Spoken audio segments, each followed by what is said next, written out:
right. Hopefully we're live on Twitch as a bunch of old grognards are trying to get this whole thing to work out here. I have no idea if it's working or not, so we're going Get to it on see. We're Twitch. going to see. That's right. Get it on Twitch. We're on Twitch now. Okay, Curry, are we on Twitch? Can you tell? Says we're going. Can you hear me? It's a new TSR module. It's a new TSR module. Get on right. Twitch.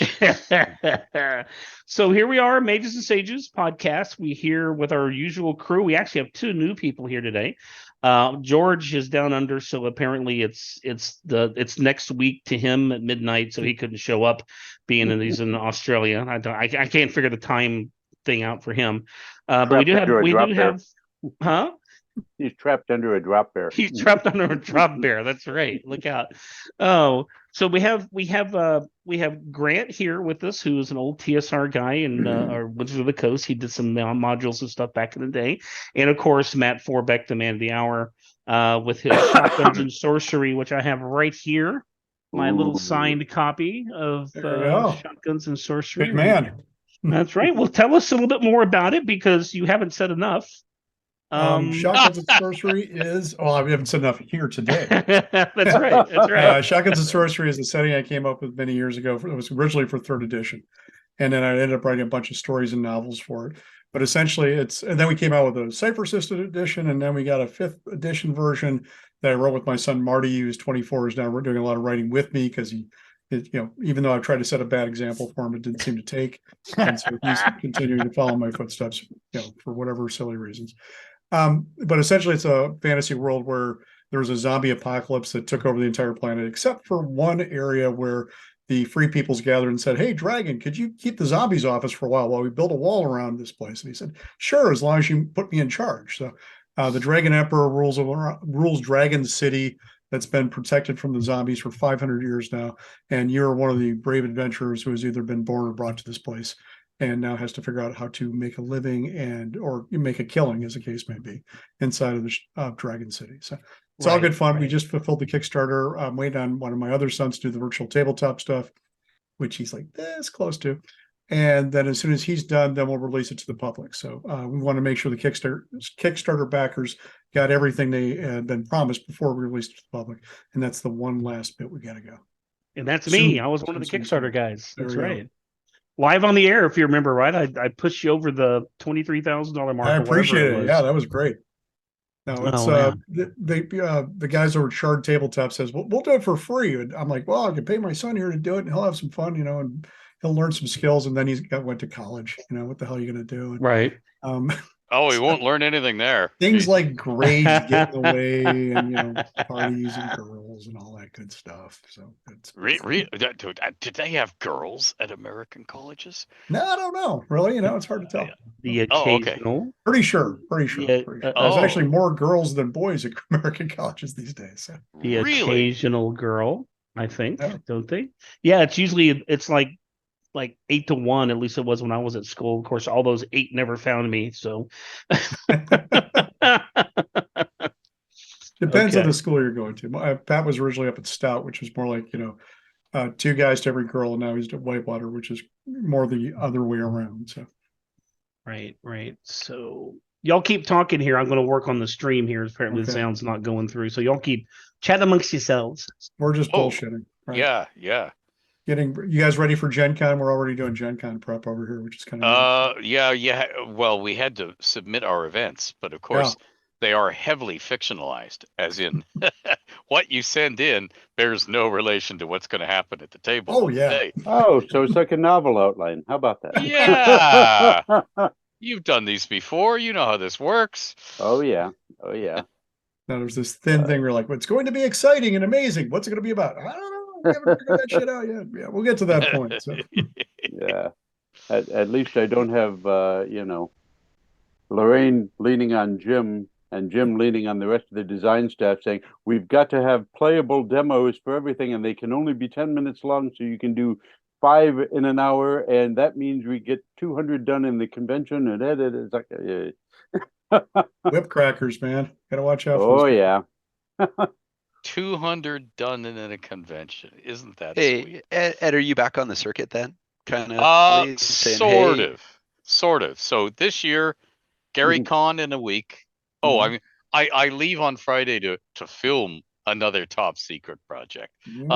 A Destiny of Worlds Mana sequel. And then Gary Con, and then local cons, and then CanCon, which is Canadian Science Fiction and Fantasy in Ottawa. And then Phantasm, which is local Peterborough again, and then a bunch that I may say no to, and then Gen Con and Gamehole Con this year. I'm easing back into it because I still have a day job, and they still go, "Oh, Ed, do you have to go away again? I don't know who's going to run the desk because and I don't want to upset them because it is a library, a high stress environment. I mean, lives depend on this, and or at least theirs do. And do libraries still fine people? I'm curious. Ours doesn't. The library board decided to do away with fines because what happens is people accrue huge fines, and then they just keep the books and never show up again. Yeah. And you lose all your books. So if you're smart, you let them off the fines, and then they come back to the library and steal some more books. I mean, well, see, we've got that too of the library I'm with. There's no fines, but after 3 months of having something checked out, yep, you will get charged the replacement cost of the book. Yes, which generally locks your account until you've either paid it or returned the book. Yeah, we do that too. Yeah, it's libraries are kind, thoughtful, and whatever. Libraries are struggling with the new digital age. Yeah, they may not all admit they are, but they all are. Yeah, it's too easy to not go over to the library now. You just download stuff, find it online, or whatever else. Yeah, that's right. So the library offers you all those services, and nobody knows how to use them, least of all the librarians. And then you get these plaintive phone calls. Well, I'm somewhere on the internet, and it's asking me to enter my card. What's my card number? And you go, oh, how do you manage? Look, you drove a car, didn't you, this morning? Okay, how did you do that? Oh, I don't know. My husband usually drives while I sleep behind the wheel. Oh, okay. There you go. Just like right now. Oh. Our local library does like tech for seniors and stuff like that. I'm like, maybe I should send my dad there. That's why most of my interactions with my father are like, this iPad's not working. I'm like, well, Did you swipe right? Yeah. If you try turning it off, turning it back on again, right? So. and you see, you do that to a library patron, and immediately the answer is, how do I do that? Exactly. And you say there's the power button. Oh, which of these buttons is the power button? And you think to yourself, that's legitimate because it's a heavily Zen design. Nothing's labeled.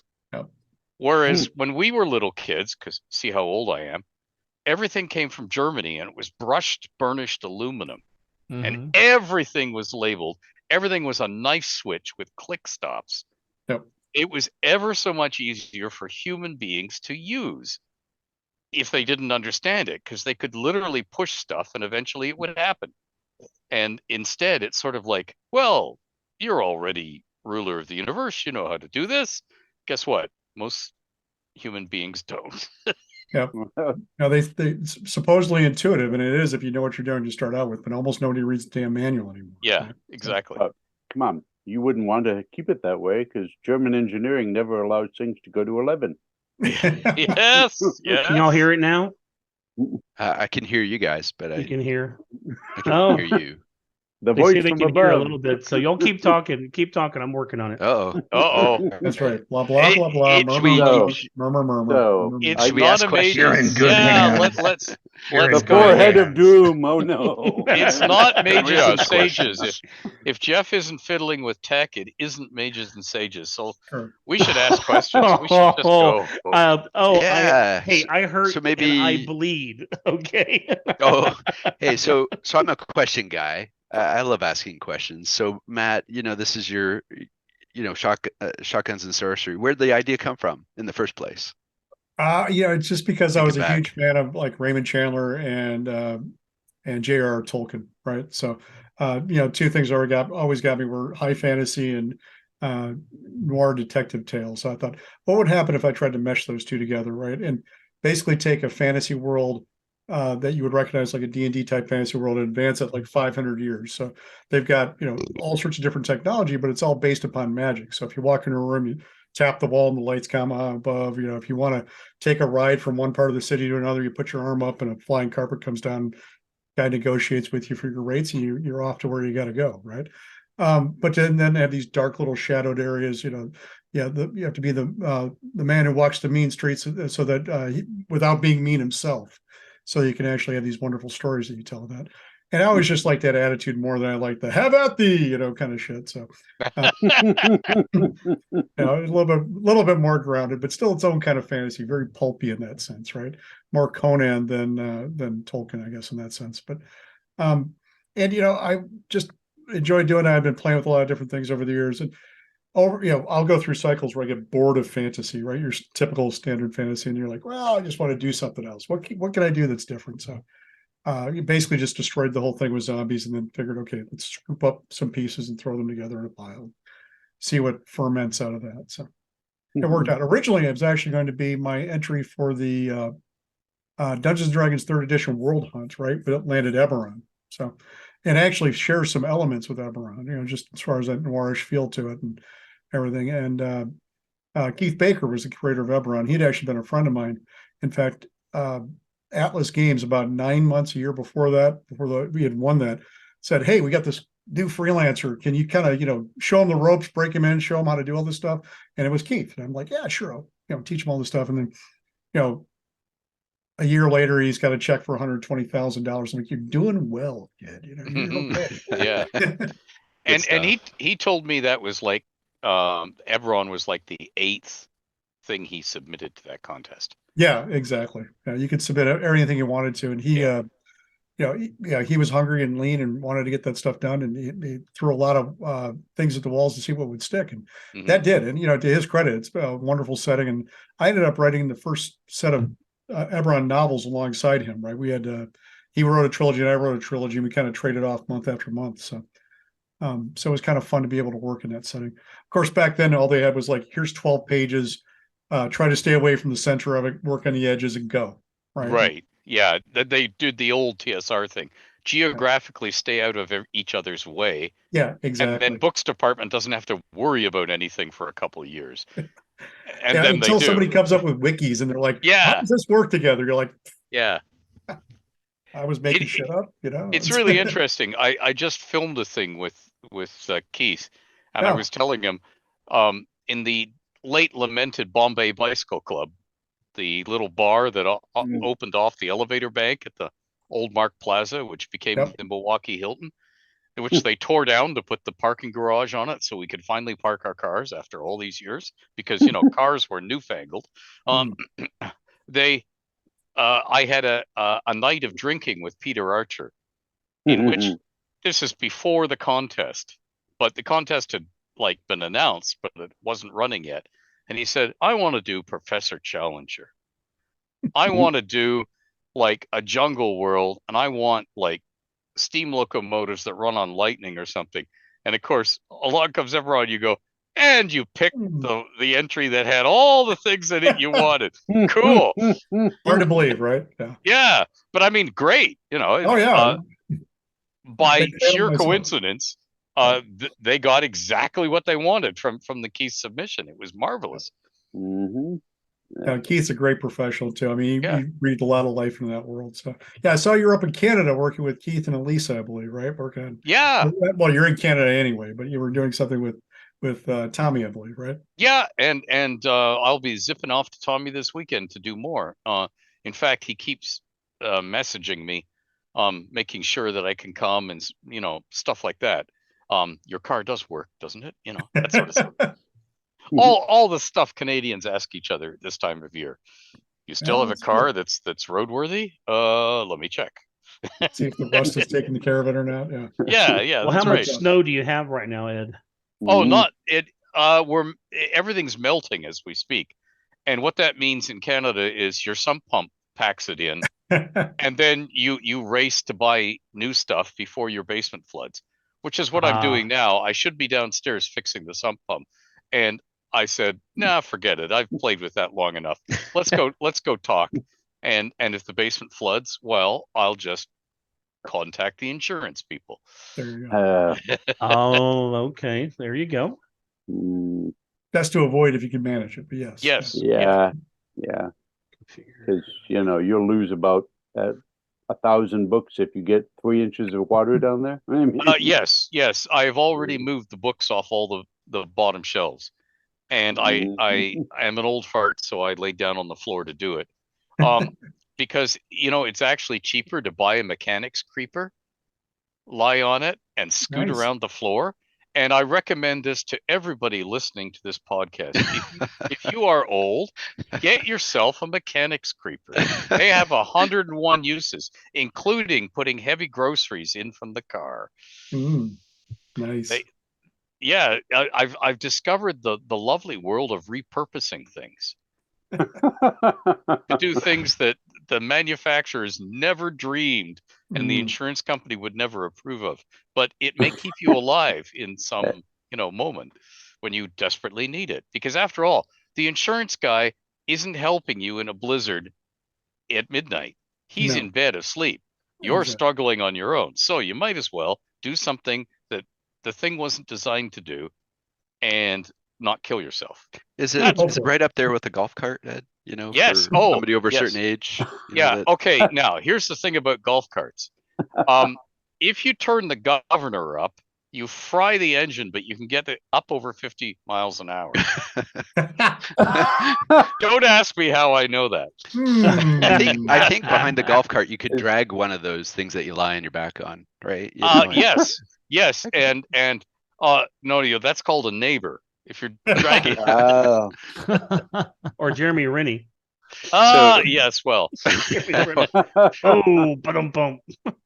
Hey, I can see I'm going to be that guy who keeps coming back to the topic we're here to discuss. Sure. No, go ahead. I'm still working on this here. So, don't give us format function. I'm sending the podcast over to Grant. So Every Grant, 2 minutes, I'm going to right go ahead. shotguns and sorcery. What's next? Right. Shotguns and sorcery. What's next? Well, So, you see, hey, this is how you get stuff done, Grant. I know know. what makes I've you worked a on captain this, of industry. And that's what keeps us in gaming. Yeah, tell it. Is that the Marvel? This is the playtest rulebook that came out last April, but we have the core rulebook, a 320-page hardcover coming out on August 2nd, which is Gen Con Wednesday. So Marvel multiverse role-playing game. Yeah, so it's good. That's fun. funny, Stephen. Didn't you work on a Marvel game way back? Yeah. Like a way back, yeah. I have the dubious honor of having written the final product for the Marvel role-playing game, the first and second edition, the one Jeff and Steve Winter put together. Right. So that went from 86 to 92, I think it was. Yeah, and I still have a question for you. What's that? If my strength is unearthly, what the hell strength do I have? Unearthly. You have a number ranking of 100. That's what you have. Thank you. He knows. So talk to us about the updates with the new Marvel multiverse role playing game. So we just did tell us about it. We did 3 updates for it that we released publicly and then tested out with people, and then we were like, okay, I think we got a game here, and we put it all together. It's we've been playtesting privately and everything else, and with groups of people, and that's actually been coming out, like I said, in August.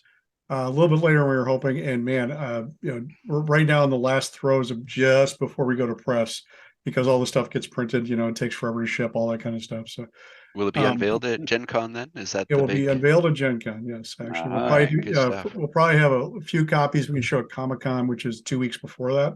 There's the trick: you airmail a box, exactly. So you have them, and then you deck ship the main shipment, and it might get there by Gen Con. If we're lucky. I now understand how all this stuff works. Marvel the big does unveiling. They do all their distribution through Penguin Random House too. So like a lot of times they don't even see the comics or the books or whatever until they go get shipped through them. So it's quite a long logistical channel they have to actually funnel everything through. And I'm not privy to all the different steps. All I know is that they're like, no, it has to be now. And I'm like, okay, we're gonna break things until it happens. So Were you given a set of Marvel superheroes you could work with, or oh, you can work with anybody you want to, obviously. But, anybody? Yeah. The trick, of course, so we get to put in some favorites that maybe some people don't care about as much as others, and we get to there's like 100 some characters in the main book, right? And over 300 different powers and all sorts of, so it was a lot of work putting this together. I'm very tired right now. I'm just you're still gonna work on it tonight, I think on right? Monday, and I'm like just going, oh please, let's just get it. You want it to be done with, but you want to make sure you do the best possible job at the same time. So because afterwards nobody cares how tired you were. They just care that there's something in the book they don't like. It'll just haunt me for goddamn years. Yeah. So better to be haunted now and fix it now if I can. Of the 100 characters in the book, what's your favorite character? Spider-Man's always my favorite character, so that's all right. And then whether it's Peter Parker, Miles Morales, or whatever, but yeah. Spider-Man. He's so cool. Although I did write a book on Captain America for DK Publishing, and suddenly he's my number 2 guy. So that was I'm a fan of Captain America as well. Oh, Stephen, what's your favorite? From when you worked on the game? It must be 30 years ago. 35 years ago. Something just changed. Yeah, right there. I was going to show everybody his. If you want to find out more about Matt, all you got to do is go and look at his never-ending book list. Yeah. Hey, I recognize some things there. Yeah. Do you? Yeah. That's only like the last 10 years, though. I never went back and started filling stuff in. I was always going to do that. Hell, I forgot you wrote a leverage novel. If you bring a copy, I will buy it off of you for for Gary Con. And then this just came out. Yes. Was it this week or last week? I can't remember now. Legends, yeah. On my brain show. Cool. What day is it? Yeah, it was last week. Okay. It was yesterday at 5:00. Exactly. Minecraft Legends. So there's a new Minecraft video game coming out called Minecraft Legends, and they hired me to write a novel for it. So I had good fun. It was, these are shorter books and they're not as involved. There's not, Minecraft's kind of interesting because there's not the kind of lore you have from like Forgotten Realms or Eberron or whatever else. It's just like you played Minecraft, that's all you get to know. Go. So I had written one for them earlier for Minecraft Dungeons, which actually does have lore to it, right? And then there's actually a story involved and everything else. But for just about everything else, it's just like, it doesn't count. It's whatever you do in your world, that's what counts. Don't worry about us. So, and like people are going, is this canon? And I'm like, well, I don't know. And then my editor's like, no, shut the hell up. No, it's like, it's so basically this is set in regular Minecraft, but it's like they have the legends in the background. They kind of influence things in our world. So it's good fun. I had fun with it. And, doing like 6 other things at the same time. Marty's helped me out with a bunch of stuff. Right. Most of which hasn't been announced yet, so we can't talk about it too much. But it's been kind of neat. So somebody comes and says, "Matt, do you have time for this?" I'm like, "No, I do not have time for this." But it's working now. I have a kid. It's working now. Look at this. Good stuff. There's no feedback, but low volume. They said, but at least there's no feedback. There we go. Cool. I have. So usually I'll just say I don't have time for this, but maybe my son can help me with this, right? So, right. That is so cool. You got your son doing it. My older son has never rolled a dice in his life. My youngest one runs like 4 games, 2 paid professionally. Games yeah, professionally. He's paid the DM, nice. And he just started. Maybe he's 24 now. He started when he was about 20, and but he is just going. He's already created his own world. He is working on his own setting and player's handbook and everything, and he just can't wait.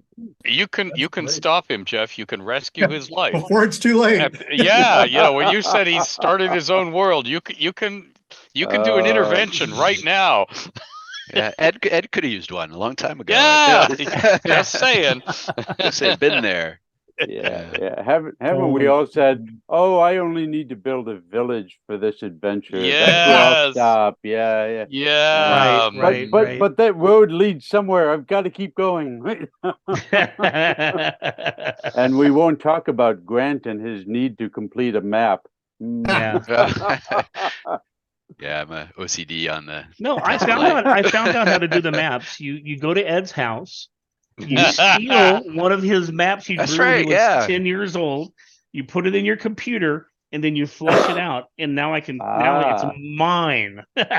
Or you So- could use the Thetford approach. You could do all that and then just leave it in Canada, like we did. Oh yeah, that's true. So shotguns and sorcery. Yeah, actually, I'm not used. Yeah. I had a quick question Grant, for I Matt. Oh my Yeah. god. Matt, do you have a running list how many IPs you've worked on? No, I gave up counting a long time ago. We're past 40, or I actually stopped counting the number of novels I was writing when I had about 35 or so. There's so I many probably should books. sit down and count it out at some point, but the trick is it would only be for my own head, and then the number changes and I would never update it, which is usually what happens. Like I've tried to figure out how many different game books I've been involved in and other stuff. I'm like, man, it just doesn't. Well, Yeah. if you go in here, you have I'm looking at here anthologies, comics, novels, short stories, tabletop gaming, reference, video game, the original stuff, tie-ins, contemporary fantasy, horror, science fiction, super villains, thriller, urban fantasy, Blood Bowl, whatever what's BNW. Oh yeah. BNW is Brave New World, which was Brave New World. dystopian superhero game I wrote. Endless Quest, which we all know about, Exalted, Halo, Marvel, Minecraft, Monster Academy, Shotguns and Sorcery, and Star Wars. It's a loaded question. What's your It's favorite It's world? a nerd's paradise, is what it is. It is. Mine. You just look at this. Yeah, yours is the most favorite. The Shotguns and Sorcery, right? It's got to be somebody's It's- favorite. It's got to be mine. So I can't let that little poor orphan sit out there all by itself. It's mine. So how many things are you Oh. working on simultaneously? Well, today just the Marvel stuff, right? Especially if Marvel is listening to me. I kind of meant like over a month, not just today. I'm working on one thing. I'm working on this. Marty was writing a book for a large video game that we just wrapped up on. I was helping him out with that. I've got an interactive story I'm writing for another property. I got some game books I'm talking about doing with another property. I've got a video game that I'm working on with the guys I did Biomutant with. Biomutant came out a couple years ago, and they're part of THQ Nordic, I believe. Yeah. Up in Sweden, and they actually flew my wife and I out there back in September to do preliminary Nice. talks about it and all that. So, but it's one of those things where they're like, "We need you to start now," and I'm like, "Okay, I'm ready when you are. I'm going to keep working on everything else until you tell me." And then we're ready to start in 2 weeks. Sure, you are. I'll keep working on everything else. Yeah, 3 months back, yeah, "We're ready." Yeah. So familiar. The answer is, I'm ready when you're ready, guys. Just let me It know. Tap sounds- me on my shoulder. I will be in a dull goddamn panic, I'm sure, for the first couple of weeks. It So with sounds- all the stuff you have going on all the time, how's the meth addiction going? Oh, really well. I mean, as long as I keep the supply going, it's really no problem. It's Or the crazy. Adderall, I should say. How much Adderall do you take a day? Jeez. I got well, yeah, actually Nick's going back to college. I'm gonna have 4 kids in college here shortly. So there's a lot of work to be done. So, You better write some more books.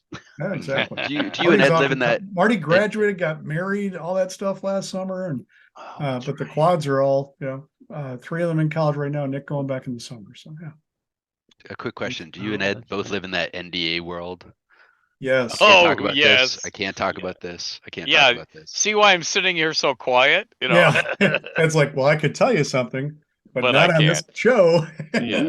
But I'm not going to. Now, sometimes you have the NDA. I mean, I've signed more NDAs than I can count. Yeah. And then you look back, you're like, I was actually going through my files the other day. I'm like, what the hell is this? Oh, I signed the NDA and nothing happened. That happens more often than you want to talk about. Yep.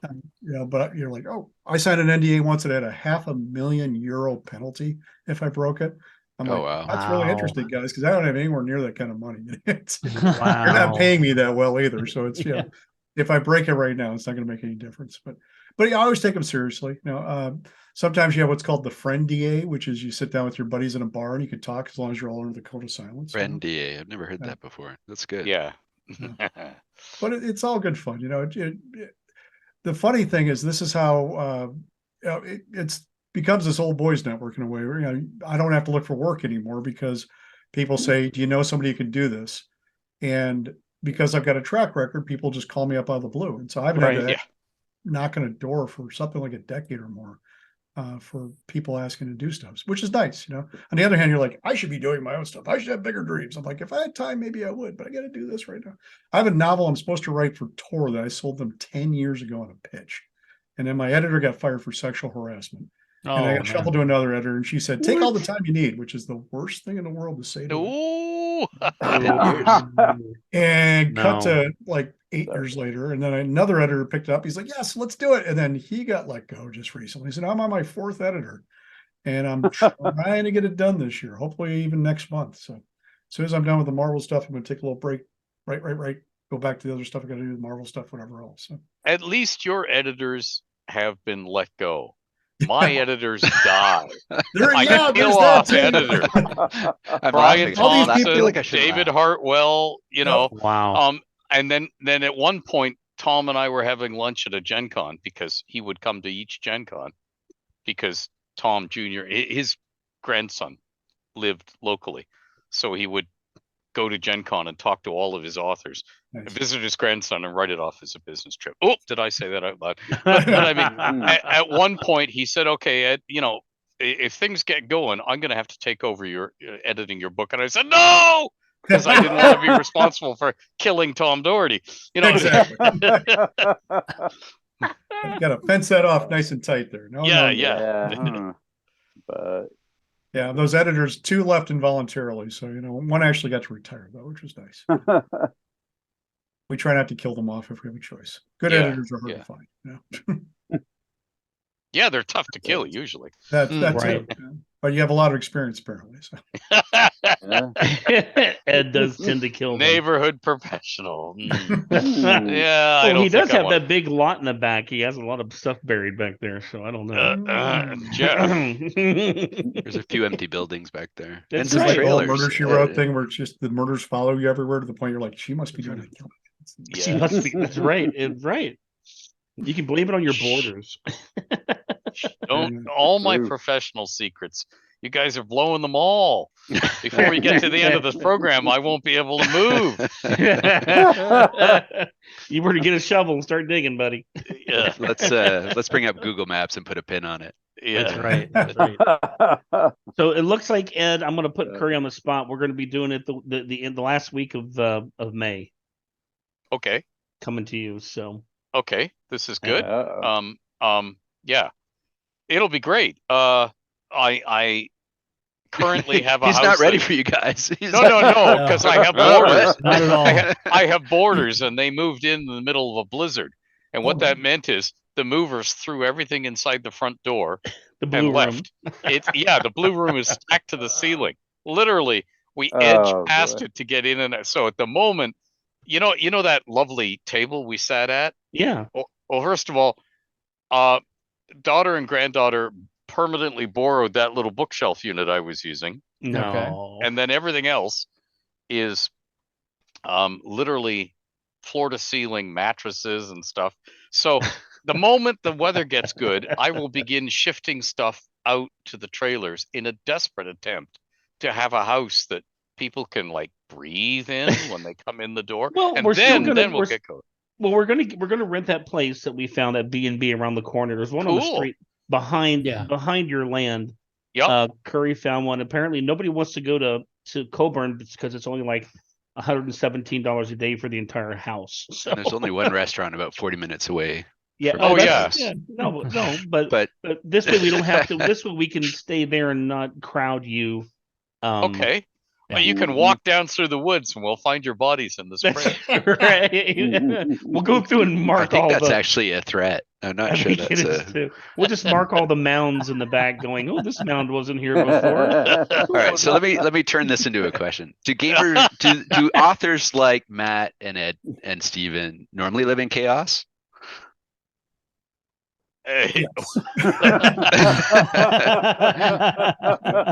I remember Kit Ward would always talk about walking around TSR, and he'd say you could tell the editors from the writers because the writers' cubicles are just overflowing with shit. There's that stuff everywhere. You go over to the editors; it's all very straight, tight, and narrow, whatever. Yep. Well, I go through stages though. I'll be crazy, and then I'll, like this is actually pretty nice right now. I'll be crazy, and then in between projects, I gotta do this Yeah. nesting thing where I start cleaning everything off because I know I won't have another chance until I get done with the project. Is this where you tell them the John Pickens story? You should tell them that one. Wait, which one? The one where he's the only imploding still cube? alive today because he slept under his desk. So when the entire cubicle collapsed, he was not crushed. He survived. Oh, wow. The Johnny pole that carried, because it was a Q-tip factory and it predated computers. So there were Johnny poles going down to every cubicle bringing electricity so you could have computers. And John Pickens would work all hours and then just fall asleep in his cubicle. So he got in the habit, so he wouldn't be woken up by the cleaners and so on, of rolling in under the table. So he was under his keyboard and sleeping in there. And so the Johnny pole was digging its way through the acoustic tile with this long groove because the weight of 2 copies of everything that TSR produced, the weight of all that was just dragging it down. Yeah, because he had everything on the top edge of his cube wall, and that one cube wall was only supported by the pole going up through the acoustic tile, and he's not paying attention to how much it's dragging through there. Until one fateful morning when there was this huge crash, and then people went to see if his body was under there. It was. He was still asleep, peacefully asleep. It didn't in the wake him up? wreckage of his. No. Well, their yells woke him up. Are you in there, John? Stuff like that. But no, he was happily asleep because he was reaching up in his usual way up from the underneath to the countertop looking for his glasses to put them on, pull them on, and answer all these people. And he kept putting his hand up, and there was no counter there anymore because it had collapsed on an angle. I think that happened probably within the first year I was at TSR, and about a year or so after that, he moved up to the cube adjacent to mine, and I got in the habit of, when I came in, I was usually one of the first ones there, and I got in the habit of being very loud as I came in, stomping my feet, dropping things, because I knew John had fallen asleep in his cube the night before, and it left him his dignity of just being able to, go home and sleep for a few hours and then come back. All right, so shotguns and sorcery. There we go. Let's bring it back. So wait, I have a thing. Here. So, Grant, this is great. So, Matt, how can I purchase another one of these? Because I want to do a giveaway. They're still available if you go to shotgunsandsorcery.com. They'll take you to the pre-order page through BackerKit. So if you want to pre-order through that, I haven't released them to the public yet. That's the secret backdoor way for people to do that kind of stuff. Shotgunsandsorcery.com? Yeah, shotgunsandsorcery.com. Is that something we shouldn't give out to everybody on Twitch? No, I don't care. I'm easy. Hey, the backers all got everything they really needed, and they won't. The people who are that way won't get all the extra stuff that the backers did. So, a question about shotguns and sorcery. How's it structured, and just a little bit about the structure and how it's played. The game itself. Well, I mean, Grant, you're such a nice guy. We did a Cypher System edition that Rob Schwalb came in and wrote the rules for. And Rob's a pretty decent designer. He worked on 4th and 5th edition. He's a great guy. He does. He's got Weird Wizard coming up, but Shadow of the Demon Lord is his big game that he's been doing for a few years right now. Amazing stuff. Okay. And then we did a 5th edition version that I actually hired Marty to do the 5th edition stuff, and then we hired Rob to come in and be the developer for it. So he came in. It's like, I already know D&D. I know 5th edition or whatever. I can do this kind of stuff. I knew shotguns and sorcery. So it came out pretty well. And we had like Owen Stevens came in and did the Pathfinder version that we did too. So we generally tended to hire out the rules stuff to people who were experts in whatever field that happened to be at the time. So the structure is pretty much like, here's the story, here's what's going on, here's your characters, here's your powers, here's your abilities, here's your classes, depending on whatever thing it is. Here's the amazing stuff. I can actually get a copy and show you. Yeah. Oh yeah. Hey. One of these things. There we go. And he comes back with a shotgun. No. And he goes, Alakazam, bitches. There's your sorcery. There we go. So that's I love Dragon it City when right there, right? I was love it great. when the teacher brings visual aids. There we Right, go. that's right. And the neat thing about this is I had to pay an extra for this anyway, but they said, you want to print anything on the end papers? Like, wow, I can print on the end papers. Cool. So I put the map there, and then I have one for the Dungeon Master or the Game Master. Nice. It's got the labels on this side of the map, right? So the one Very side nice. is just blank, so you can say, okay, this is the mysterious area. Now you Yeah. can know.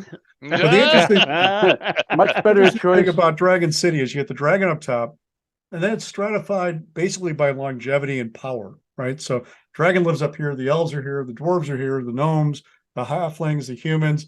And then down here in the shadow of the Great Wall, which is the only thing keeping the zombies from eating everybody, you get the orcs and the goblins and etc. Right, the green people, so to speak. So you get that.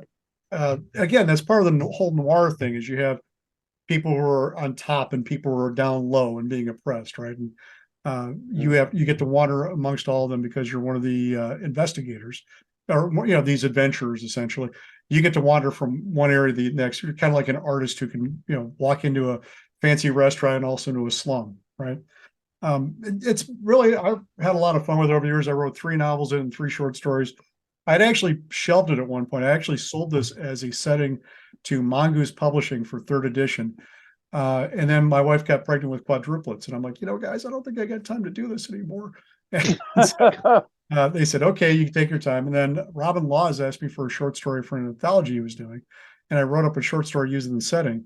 I'm like, I really like that. I should do more of that. So I kept doing it. This company, Outland Entertainment, licensed it for a Cypher System game. And then the guy who was running that ended up going through divorce and had a lot of troubles. And they ended up coming out with the game, but it was like 5 years later. And the license was actually expiring as he was shipping it. He goes, should we? He goes, I'd like to renew it and finish this off. I'm like, do you really want to do that?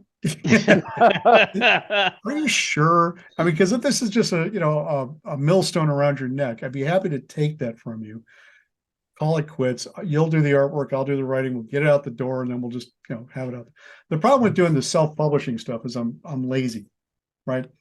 I would much rather send it to a publisher and have them do all the work because I'm too busy doing the work. I actually enjoy doing the writing more than I enjoy doing the marketing and everything else. Layout So everything. So stuff like this, when I come on here, it's fun to talk about stuff I'm doing. Okay. Literally, unless I have that kind of excuse, I don't think to do it. Right? How did you find the Kickstarter? How did I what?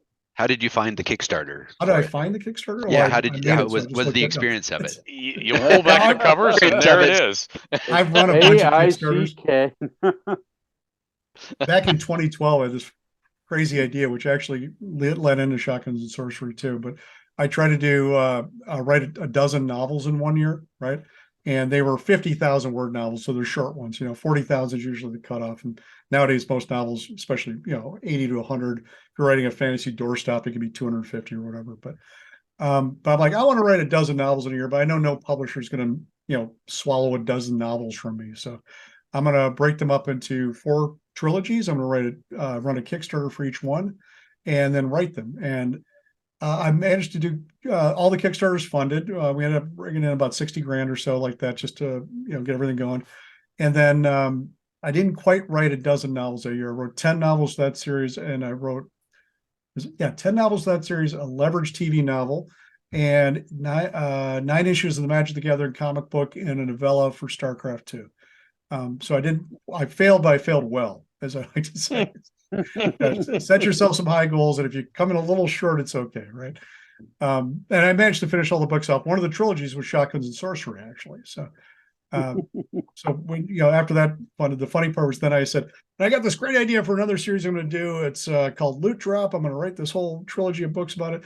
And I realized, I pitched that to an editor. I should check with him to see if he wanted it or not first. And I wrote him and said, well, actually, I do want it. That's the one that I have to write now, 10 years later. So it's That's Tor. awesome. it's all interconnected. So It's all one world. exactly. I just love doing this stuff, right? I mean, the 4th trilogy of that was Monster Academy, and then that's going to end up being a game from Calliope Games that we're doing with them. Mike Selinker and his crew over at Lone Shark are helping us out with the mechanics on that. Right. So it's, you do a lot of these fun things, and then you get to work, it's your own properties. And if something takes off, then, fantastic, right? And if it doesn't, I still get to work on, all the other wonderfully wild and crazy stuff I do. But, video games pay pretty well too. So I like to work on video games. I had 2 of them come out last year that I had done some writing for. It was Hard West 2 and Warhammer 40,000 Tacticus, which was a mobile game. You talk about novels or game books? Those are actually games. I wrote for the games. Oh, did you? Because I know you did the Minecraft. Yep. Those, No, how, like how, I write how did novels. those do? How did the novels do for Minecraft? They do pretty well. I mean, I don't get a royalty on those, so they don't send me numbers, but they do fairly well, from what I understand, right? Oh, The so Halo they novels just do paid pretty you well. for it? They just paid you a They're flat like, fee? here's your money. I'm like, I'd like a royalty. They're like, no. No. Okay. That's unusual. That is Usually at that point, I'm No. like, well, if I'm not getting a royalty, then I need something. And they're like, okay, here's more money. I'm like, okay. it takes away the pain of not royalties. Okay. So a lot of times There are mostly worse because- problems. Yeah, That's true. a lot of times it's because they're paying a royalty to whoever is, the publisher is paying a royalty to the original creators of the company that owns the IP, and they don't want to double it up, right? They're like, oh, we're already paying this much money to Microsoft or whatever, so they're getting the royalty, you get the flat fee. I'm like, Yeah. So that's I think for the Halo ones, we negotiate a very tiny royalty, which is probably never going to pay out. My grandchildren might get a piece of it. I don't know. But the neat thing is that I get statements every quarter, right? So I know how well they're selling, which is kind of nice. Right. Just from that point of view, it's good to have some information. And those do pretty well too. And I wrote a Guild Wars 2 novel. I get statements on that. Well, that's nice. But then, then I write for video games too. And writing for video games as opposed to writing books about video games generally pays even better than writing books about video games. Oh, yeah. Yeah, that's true. Matt, you It's had a much bigger audience, right? So Matt, you had mentioned a novella for StarCraft 2. I was scrolling through the list and I didn't see it. And I'm a huge fan of a lot of Blizzard's games. Can you give me a synopsis of that? Because I'd probably like to pick that up. It didn't have a cover, I don't think. I don't think it ever actually released as a book. It came out for free online. Okay. Around the time, I think they were still developing StarCraft 2 at the time, so it's been a while. Oh, wow. It's been a while. But there's things I didn't put up there. Like I did an interactive audio adventure for the Milwaukee Public Museum where you had this little app on your phone, and you would it actually figured out which way you would, like, if you want to find Houdini's check, you could go over and check in the candy store, or you can go over to the record department, right? And it would tell which way you went by having a Bluetooth beacon that the phone would actually identify and say, you've made it over here. Now this is what's going on in this part of the story. And then give you another choice, right? And that was fun. I worked on that for a year with Milwaukee Public Museum on and off, and we got to record it. The guy who was our recording engineer was the guy who was the producer for the first 2 Violent Femmes albums, and he had the gold records hanging on the wall. Oh, those albums. This is great. So, yeah. But stuff like that, I just generally don't. I haven't had a chance to put up there. I used to do a lot of work in toy design too, right? I did stuff for Playmates toys and Mattel and or whatever. And that paid pretty well up until in 2008. The whole market dropped out of that, along with a lot of other stuff, and it's probably recovered by now. But I haven't gone back to it because I've been too busy with other things. Yeah. It's all good fun. But I get, like, for instance, I did a Star Trek utility role play kit for the 2009 movie, and I got to go sit in J.J. Abrams' office and read the book or read the script for the film before it was actually done filming. So I could write the dialogue for this thing. And it was basically a phaser and a communicator, and you would wave it over the speaker, and there was a 3-way switch in it. You wave it this way, the magnet would go in. If you put the communicator over, the magnet would go out, and it would detect that. And we had 90 seconds of sound, and we're supposed to tell the kids to go off and do different adventures. And I'm like, well, I'm a game designer. Can I program a random adventure generator into that? They're like, sure, go ahead. Basically just came up with a big flowchart that did all that. And they had some people in China write the assembly code directly to the chip that would make it all happen. And we managed to fit something like 2,000 different combinations within 90 seconds, which was wow. Oh, wow. Right. Wow. Wow. You mind if we go into some complete conjecture? Sure. Got a question in the Twitch stream that could spin off of this pretty well. Lucas JP says this is something he's bringing back to your attention from 2011. He says, I really want to hear if Matt has changed his mind on the conclusion he drew in the Star Wars versus Star Trek. Nope. Could the Empire kick the Federation's ass? And other galaxy-shaking enigmas. So it still holds firm. Your opinion is still the same? My opinion is they're both really good properties, and I love both, right? Yeah. But Star Wars for me edged it out. And it's one of those things where, like, we're gonna put Han Solo against Captain Kirk, and I wrote a whole book with all these different who would win. I think it was Peter Archer who wrote that for back. Oh, really? Come on, He everybody was over knows at that Adams Kirk. Media at the time. So. And come on, Kirk's Enterprise just blows right past ships like the Falcon and ignores them. The funny thing is that in Star Trek you can hit warp 10 or whatever, but in Star Wars you move at the speed of plot, right? It's just like, how long does it take? It takes as long as it needs to. That's good. That's really hard. So to he beat. could have made the speed of Kessel run plot. quicker if the plot needed it. Exactly, right? Yep. So, Yep. This is how it works. So but yeah, that was a book that was pulling teeth to write that book. I'm like, I have a deadline I have to sit. I actually was like, I'm just going to sit and write one of these every hour until it was finally done. And it's one of those, like, it sounds like a great idea. Now I actually have to write the goddamn thing. Yeah, it's funny that I once spent an evening working with a cameraman who'd done both of those properties. And he said the answer to that is how old you are. Because if you're old enough, there was only Trek. Right. Yep. The other didn't exist. And you were firmly, having done all that, for good or for evil, whether you liked it or not, it was, quote, real and established for a decade. And then along came this airy-fairy thing, and where they thought parsecs was, that sort of stuff. And you just sort of say, this is fun, this is cool, this is where we just wing it and don't care what happens because there's no consistency at that point. Yeah, exactly. Right. Yeah. And I think everybody here pretty much is old enough to have been Trek only at one point. So yeah. No. Star Wars was my first love. Yeah, exactly. Okay. So I saw it in the theater 7 times. I'm gonna mute. And I was like 7 or 8 years old. I'm gonna mute you right now. No, Matt and I are the same age. No, I agree. Right? Like Star Trek, I was alive with we were both alive before Star Wars came out, right? But yeah, Star Trek was actually kind of scary. Yeah, we were young. It was on TV at that time, right? Yeah. So, you know what's really scary? I remember William Shatner on stage doing Shakespeare at Stratford Festival in Ontario as a spear carrier. Nice. He wasn't even a major guy. He was starting to play those supporting roles as a little, when I was a little kid, and he was doing all this, and he wasn't yet, because the Captain Kirk thing, he was acting, so he didn't normally talk like each word was its own sentence. He didn't do that on stage. Come to me now. But yeah, I remember all that, and then I remember it starting, and I remember my father saying, "Good God, is this bad?" And of course, what my dad meant was the production values, and you could see the wires and all that stuff, and the first time my father saw somebody go through one of those doors, those Irish doors, he said, people the other side you can't see are pulling them on handles because they're not pulling them at the same speed. The left-hand one, it started before the right-hand one, and the right-hand one stuck. He says, they're just doing it by hand. Son, you could do this. This is like one of your high school productions. And I said, Dad, it is one of my high school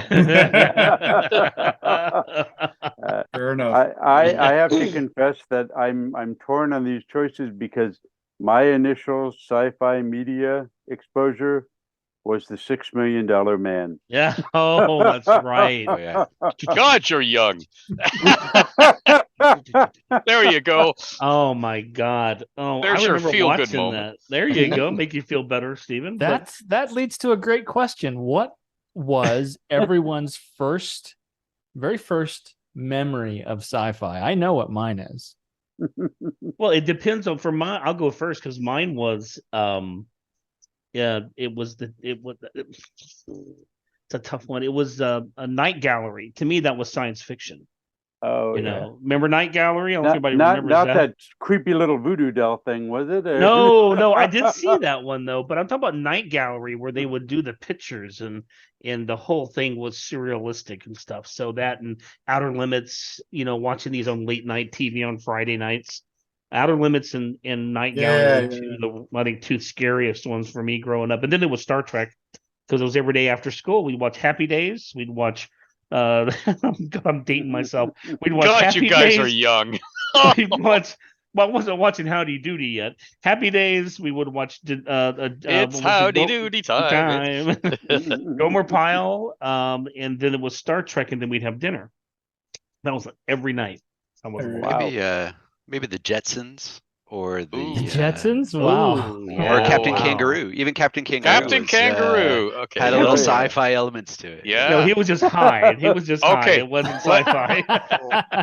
My Oh, first man. one predates TV, of course. Okay. Tom Because there Corbett? was no TV. Because my father was working on the what would become the semiconductors. But what I remember was my father had all the wartime paperbacks, give one to a friend in uniform, and they were all falling apart because the glue was going, because it was really cheap glue because of wartime. So they were all splitting as you read them. Like you had to hold them in place and keep the pages. Anyway, but he had copies of the Lensman books by E. Doc Smith that had been published during the Great Depression. And E. Doc Smith was the only books that were published in hardcover during the Great Depression with gilded edges and gilded titles, and it was called The History of Civilization. That's how well they thought of those books in the Great Depression. It was like, and I said to my dad, "Where did you get these?" And he says, "I bought them at the Five and Dime, son." And I said, "But they've got like gilding." He says, "Books were books back then." That's right. That's right. They were heirlooms. But you know, my father had, you know, he considered that dirty books were Peyton Place and Forever Amber. Although I did find some interesting ones.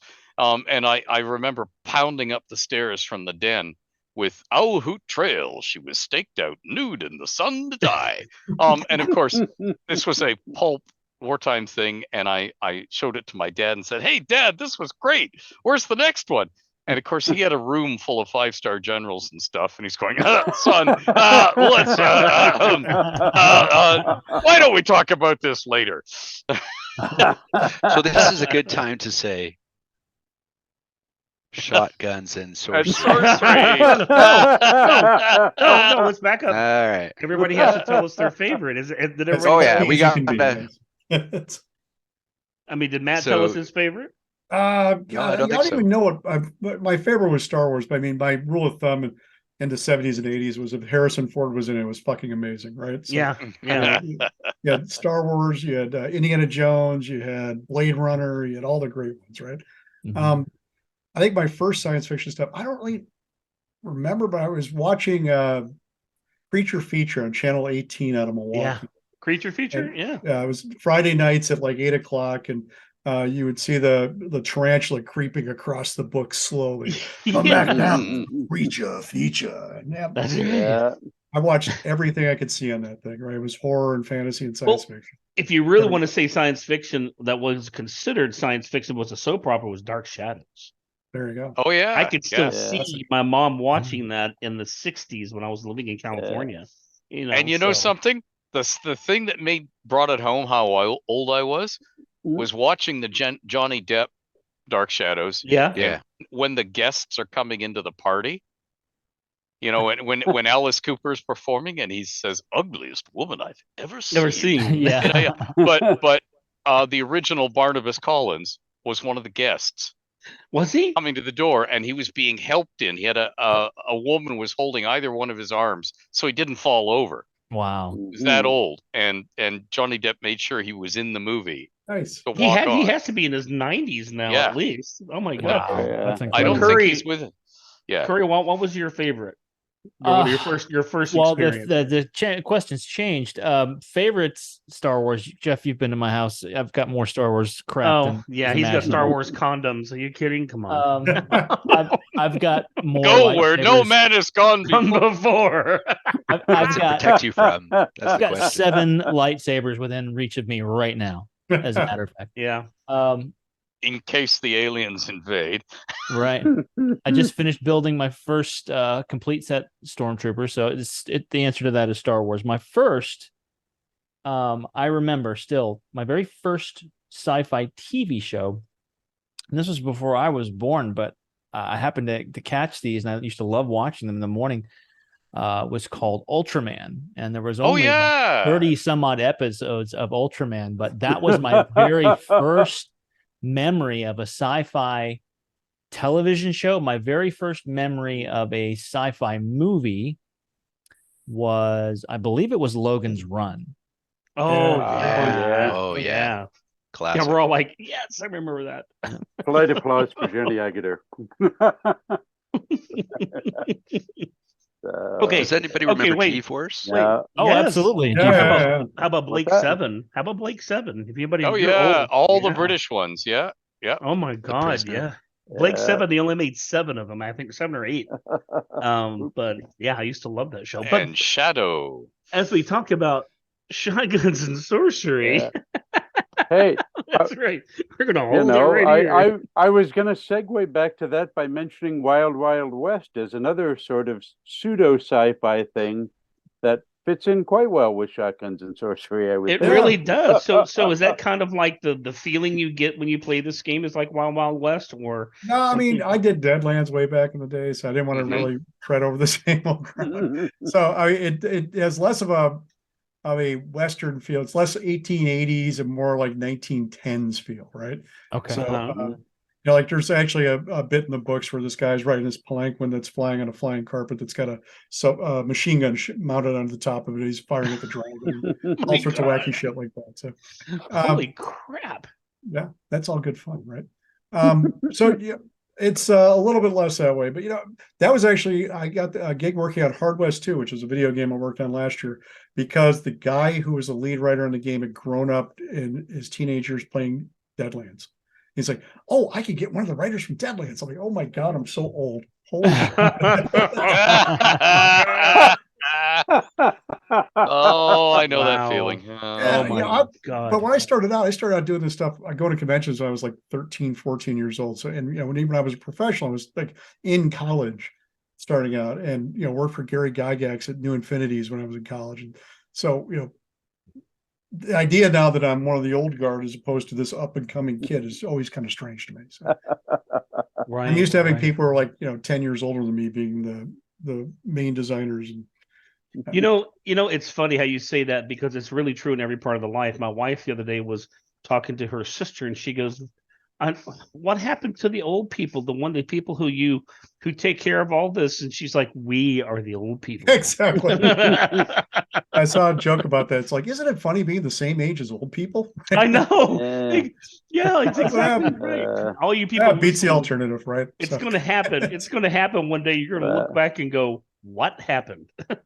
Now, the funny part is, though, when you look back, you're like, I will look back, hopefully, assuming I'm alive 20 years from now, and think I was so young and I just wasted that time then, right? It's thinking I was old. And I'll be, Okay. No. How could you waste it? in my I don't 70s? think so. Come on. written Between 3,000 you and Ed, books. I agree with what you're about to say there, Jeff. I mean, you guys are just like on the paper, and Oh my lots of God, things come out. 3,000 books. I mean, come on. I mean, You're writing for a living. That's what you do. Yeah. yeah. Yeah. You see, Jeff, we're addicted to eating.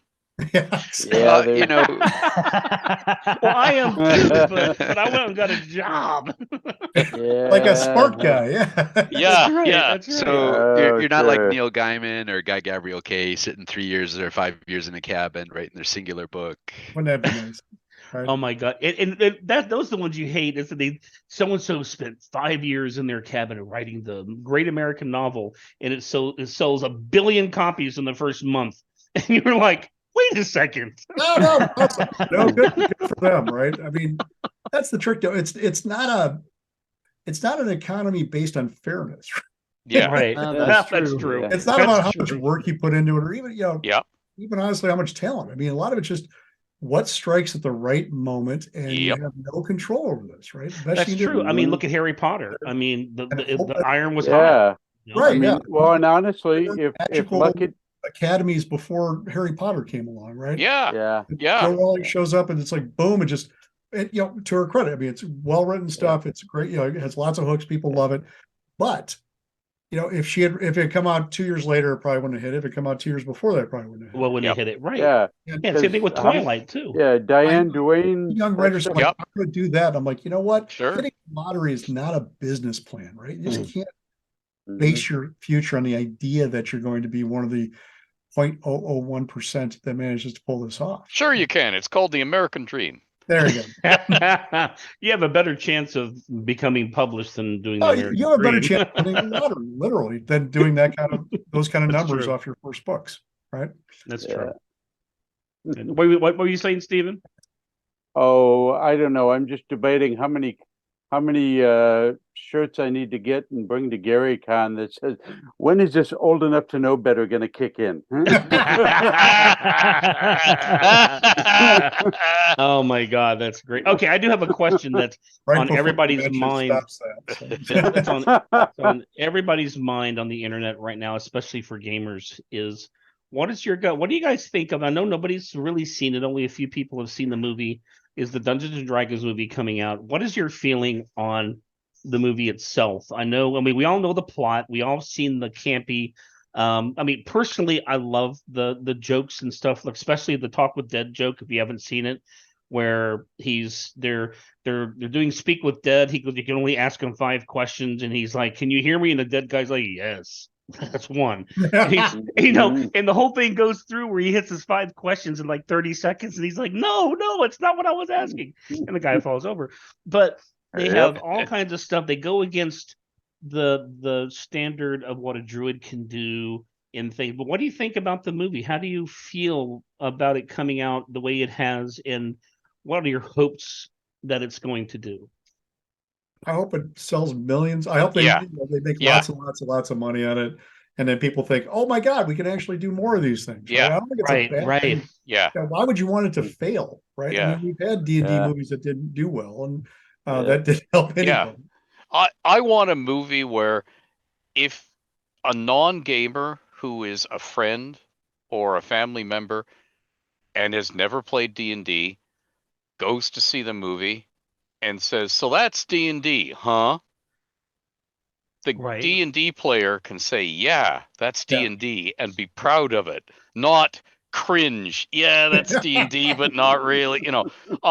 So if whatever it has to do, be funny, be full of in-jokes, whatever it has to do to be a good movie at the box office that pleases lots of people, I'm wildly in favor of, because I want, like Matt said, I want them to make more, but I also want it to be something that doesn't sort of make everybody go, "Oh, that's D&D? Ugh." Yeah. Yeah, exactly. See, we're all old enough to remember that the John Milius Conan the Barbarian movie came out. Yep. And suddenly there were, and it was okay. It's not aged well, but it was okay and then 1,000 imitators came out in the 5 years after that, and most of them were garbage, but we enjoyed them anyway because what were we going to do? Stay home and watch Knight Rider? You were starved Hawk for that the thing, Slayer. Quill, never forget Quill. Beastmaster, Dragon Beastmaster. Slayer. Oh my God, Beastmaster is awesome. Too much baby oil in that movie. I went to see all of them. It was great. Oh yeah, you had to. You had to see all of them. You had to see Come on, all of them. Barbarian Brothers. Rip Torn was a perfect Beastmaster was a guest at Gen Con one year. The guy Yes, who played, right? I remember that. Yeah. Hey, I remember him coming over and saying, "I got this idea for a game." I'm like, "Well, this is probably as far as this is going to go, but go ahead." well, the reason why I brought that up is because of the recent things that have happened with Wizards of the Coast with the OGL. and this is probably a touchy subject, but they a lot of the people are hoping it fails. And they think it's going to be a smack in the face to Wizards and Hasbro. And my comment has always been, dude, you're a D&D player. I've been playing since 1978. Why would I want this to fail? Right. You know, I want this to be the best D&D movie in the world. I've sat through 2 D&D movies that were not the best in the world, and by God, I want one that's going to fucking make millions of dollars. You know, why would you want it to fail? It's not Wizards not going to care. It's Hollywood. You're screwing if you don't go see it. You know? Yeah, I don't see there's an upside to it failing for anybody, really. I mean, No. If you're vengeful and spiteful, I can see that you're like, well, you know, these are the same people saying, you know, people play D&D and there's plenty of other better stuff out there, and you know that's arguably true. But you know, it's okay for to have the market leader do well, right? I mean, if the market leader starts to tank, that's not going to help anybody, right? It's not like suddenly people are like then going to turn to every other game in the world and say, let's play this instead, right? Right. Yep. And there is a world that I can be, I can have an opinion about the OGL, favorable or non, and still have hope for the movie and still want to enjoy it and have it be one of my favorites that, you know, that I'll see in a long time. A lot of people have their opinions about the OGL, and in our group, it's basically the same. But of course, I'm going to go see the movie. Of course, I'm going to go see the movie probably more than once. Me too. Yeah. I want nothing but this to be a great time. Well, so far the reviews have been wonderful. I know there's going to be more, but right now it's like 100% on Rotten Tomatoes. I saw that. Yeah. Well, I feel I feel about the movie a little bit that, you know, any movie you go see or any story you tell has to have a really great storyline, right? Ultimately, it's really about the content. You know, whatever you're going to go see, you hope that you're engaged with it, and ultimately the rule set, the spells, you want to recognize them for sure, but it shouldn't be about them. It's not like you're suddenly, you know, panning the camera to a magnifying glass on this and going, look, a D&D item, you know, or something like that. I feel like that's a real loss for people, right? And a waste of time. And that's exactly what would turn people off, right? So let's just have a good story. I hope it's fun. Yeah. It looks like it's going to be fun. I hope it tells a good story. You know, the whole thing is I enjoyed the movies for what they were, the other ones that came out, because it was like, to be able to sit there and go, oh, that's a beholder, oh, that's an orc, or oh, that's this, that's that. I know what that is. And watching the previews for this, you got a gelatinous cube, which is cool. They use it to hide, which is really funny. But there's a mimic, you know? There's dwarves, which dwarves. There's all kinds of people in it. No gnomes. Eric's going to be so disappointed. So sad. He has nothing to throw his popcorn at them. No. I gotta say, I'm gonna go see the movie, and I hope that my inner 10-year-old is entertained and I have fun. I'm worried that my Forgotten Realms lore person brain is going to distract me, and I'm going to be locking on things in the background or offhand mentions, and I'll not be paying attention to the story because they got that right, they got that wrong. Okay, you need to go into the movie. You need to go into the movie knowing it's based loosely on Neverwinter, because it's Hollywood, and they're going to say, you know, if you think about it, what's the worst thing that people do when they come up to you at a convention? Let me tell you about my character. Let me tell you. Do not tell me about your character. Do not tell me. Let me tell you about the campaign. I think this would make a great book. And they proceed to sit there and talk to you, and your brain's going, "Shut off now, please. I can't do this." You know. So just if you go into it like I do on most movies, I go in to be entertained. I go in to lose reality for 2.5 hours, and as long as that movie does that for me, I'm great. You know. Yeah. I mean, the movie's going to be shorter than a one-shot adventure, right? I mean, there's only so much you can show. Exactly. It's a vignette. Yeah, definitely. It would make more sense if we had a television show. So, can I ask a question? Let me ask Ed a question. Ed, a question television show. Yeah, it would be better, you know, like a series. But Ed, what's it feel like to see the Forgotten Realms on really big really big screen. Yeah. This is your I creation. am really delighted, and I'm really delighted for one thing. I can break NDAs on this because it doesn't matter now because it's 3 studios ago. That's the little secret. Every single major studio had a try at this. Okay. And Bob Salvatore and I were in the pitch meetings for a lot of them, which were all I'm sorry. Yes. Exactly. Yeah. Let me tell you about Dritz. Let me tell you about my character. Well, and that's the thing. One of the things way back in the day, there was Global Television in Canada owned something called Fireworks TV, which they later sold. And they wanted to make a Drizzt TV show. Oh, wow. And they actually said in the pitch meeting, it'll be really inexpensive because we can just set it in paper mache caverns underground. Not light anything properly. It'll be really cheap to do the shots. We can use footage over and over again. And I'm thinking, you're trying to do this as a selling point to the man, because right across the table from me is Bob. They put us across from each other, so we could kick each other under the table. I'm waiting for Bob, former New York or New Jersey bouncer, Right. Yeah. to just come across the table and take the throat out of this person. And to his eternal credit, he said calmly, as I watch him bend the fork so that the fork is bending, he said, "And you think that's the selling point, eh?" But the thing is, the downside. well, yeah. But I was. They said, "What would you like to see in a Forgotten Realms movie?" Because they realized, okay, something's not right here. This Bob guy looks like he's going to pop off any moment now. There is a certain tension in the room, and his wife is holding him back. Oh, wow. So let's diffuse the situation by talking to the weird bearded guy. So Ed, what would you like to see in of the Forgotten Realms in a movie? Assuming that we didn't do Drizzt Underground, they said hastily, and I said, all I want, because I had very low expectations of what I thought they were capable of, but I didn't want to say that to them because I'm a polite Canadian, So I said, all I want you to do is show the viewers on screen what a huge, glorious world the Realms is. So even if we don't see too much of it in this little cavern you're showing us with Drizzt in it, they will know there's a whole world out there, and eventually we'll get to it.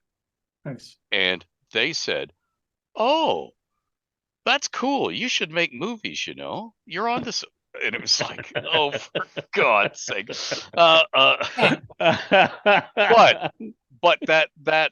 that want-see, being as you asked, that want-see still stands. That's what I want it to do. And I happen to know that it does do that. Excellent. You do get to see a world laid out in front of us in the same way that in various different ways the Peter Jackson Lord of the Rings movies showed us gorgeous scenery and drove home over and over again the fact that the mortal beings, even the dragons, even the eagles, the big powerful things, the mortal beings are like ants compared to these mountain ranges that are there and will always be there. And I just want to say one thing about the Peter Jackson trilogy. I happened to attend a screening where we took some local seniors from a seniors shut-in home to see Lord of the Rings. They were not fantasy fans. They knew nothing about this. But they said, "Sure, we'll go. You're taking us. It's free. We'll go." Because they were used to being shut in their rooms and they're waiting for end of life. And this was, oh, somebody's going to take us somewhere and show us something. We're in. I don't care what it is. We're in. And that scene of the lighting of the beacons, where Across the mountains. Gandalf says hope is kindled, and then the whole orchestra starts playing, and you're panning across all these beacons being lit, and you're in the air, presumably a drone, and you're looking down on these snowy mountain ranges, and all the seniors leaned forward and they all said, "Ah," because when you're confined to a wheelchair or your room, and you know you're there for the rest of your life, whether anybody's going to admit it to you or not, the idea of being able to fly over mountains just once, and not have to go there, not have to be in pain going through airports, not having to do any of that stuff. You can just fly over the mountain. That to them was absolutely magical. And I would like to see moments like that in the movies where people can go, "Oh, I don't care. I don't know what the story was and I don't care. But wasn't it cool when they did that thing?" And I want moments like that in the movie.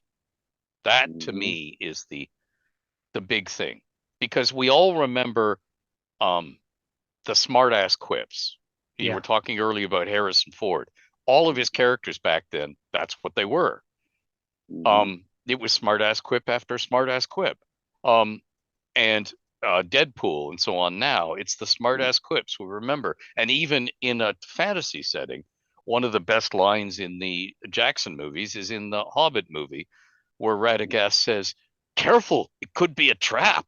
and Gandalf says, "Well, of course it's a trap," and walks in, and everybody in the theater goes, "Wow!" And as a movie maker, I think that's a brilliant scene. Right. Because even if you don't know anything about the books and you don't know anything about Gandalf, that one line captured the character. Yep. If you don't know anything about Gandalf, okay, you got him now. You've just heard it. You've heard and seen him. You know what you're dealing with, and to do it just in one throwaway line under his breath as you're moving to the next scene, perfect. I think just related, Ed, as you talk about that too, and for the new D&D movie, it's you get a nod toward, if you're a Lord of the Rings fanatic, which I was at the time when I first saw the film the first time, you see all those things and all the nods, and it's there, but there's not stuck in your face, like, okay, look, it's Lord of the Rings, right? Yeah. So hopefully the same thing for Forgotten Realms, right? And people who know the realms can have that nod towards it and see what they recognize. But, we can hope, but not not put it out there. This is what I think worked so well with when Kubrick did 2001, which I don't know if any of you guys are old enough to realize how groundbreaking that was at the time. Yes. Okay, but what really sold it and what impressed the hell out of my dad so much that he went and saw it with friends from work, all the Defense Department guys. And then he went to see it a second time with a second crew of people from work. And then he took me. So he sat through it 3 times. And he sat through it because he thought, yeah, my son should see this. And it wasn't just all the apes banging bones and the wonderful Blue Danube scene, which my dad was vastly impressed as a chorister. He was loving that. Right. But for him, he said, what works for the movie, and he didn't tell me at the time, he talked to me years later because he wanted to see if I got it on my own. He didn't want to talk to me. He wanted to see. And he said, what made that movie so realistic? And I said that everybody treated it like it was a working day, like they were used to all this spacecraft. Yeah. When they're flying across the surface of the moon in the shuttle, they're talking to each other. They're waiting to get off shift. They're talking about what they're going to do on their day off. It's just a normal working day. And because of that, it sold it to you that this is all real. Right. And Aliens had that too, actually. Yeah. The first Aliens film. Yeah. But it was standard operating procedure. It was just all SOP, But Aliens did it with the gritty look. I mean, Star Wars did it with everything was shiny and new look, but they still managed to pull it off. But that's the thing. If the realms feels real in the movie because people are living in it, so they're not going, gosh, wow, we're in a big movie. they're saying, "Oh darn, is the dragon coming again?" Just before I get the crops in, they always come before I, if it feels like they're living in it and it's real, then it will have achieved its purpose because it will work on screen for me. I wonder if it would have been better to place the movie in Waterdeep. Except that would Waterdeep is such a big thing. Mm-hmm. It would dominate the movie as a setting, and if you don't put it in Waterdeep at the beginning, and you keep it on your characters, because I can't talk about that because that's ND8. Damn it! But if you I can talk about an idea. Simply the basic problem. If you start with Waterdeep, it gives you that feel that it's Lankmar, it's Fritz Leiber, and that becomes everybody decides no, this is what everybody wants. So you end up with fantasy urban adventures instead of the sprawl, the vista, as it were. Yeah, I think it could be remedied by more sunshine, but otherwise, but hey, I hate to do this, but shotguns and sorcery. Okay, so let's do this quick clean here up J. Jonah Jameson's cigar ashes or what? No. we're gonna lose Matt here in a few minutes, so we should make sure we promote the crap out of it. No, we mustn't be careless. We mustn't lose Matt. We have to take better care. We have to take better care. They're going to press on Monday, and they're like, "Are you done with the final edits yet?" I'm like, "I'm close, but well, Matt, if we just don't tell them you've been on air all this time, nobody will know. Nobody will know. It'll be our secret. What's their email address that we can send the Twitch link to? So. The internet's a great place to keep a secret. Yes. We don't. Nobody looks at the internet. It's just a fad. So what's the last thing, Matt?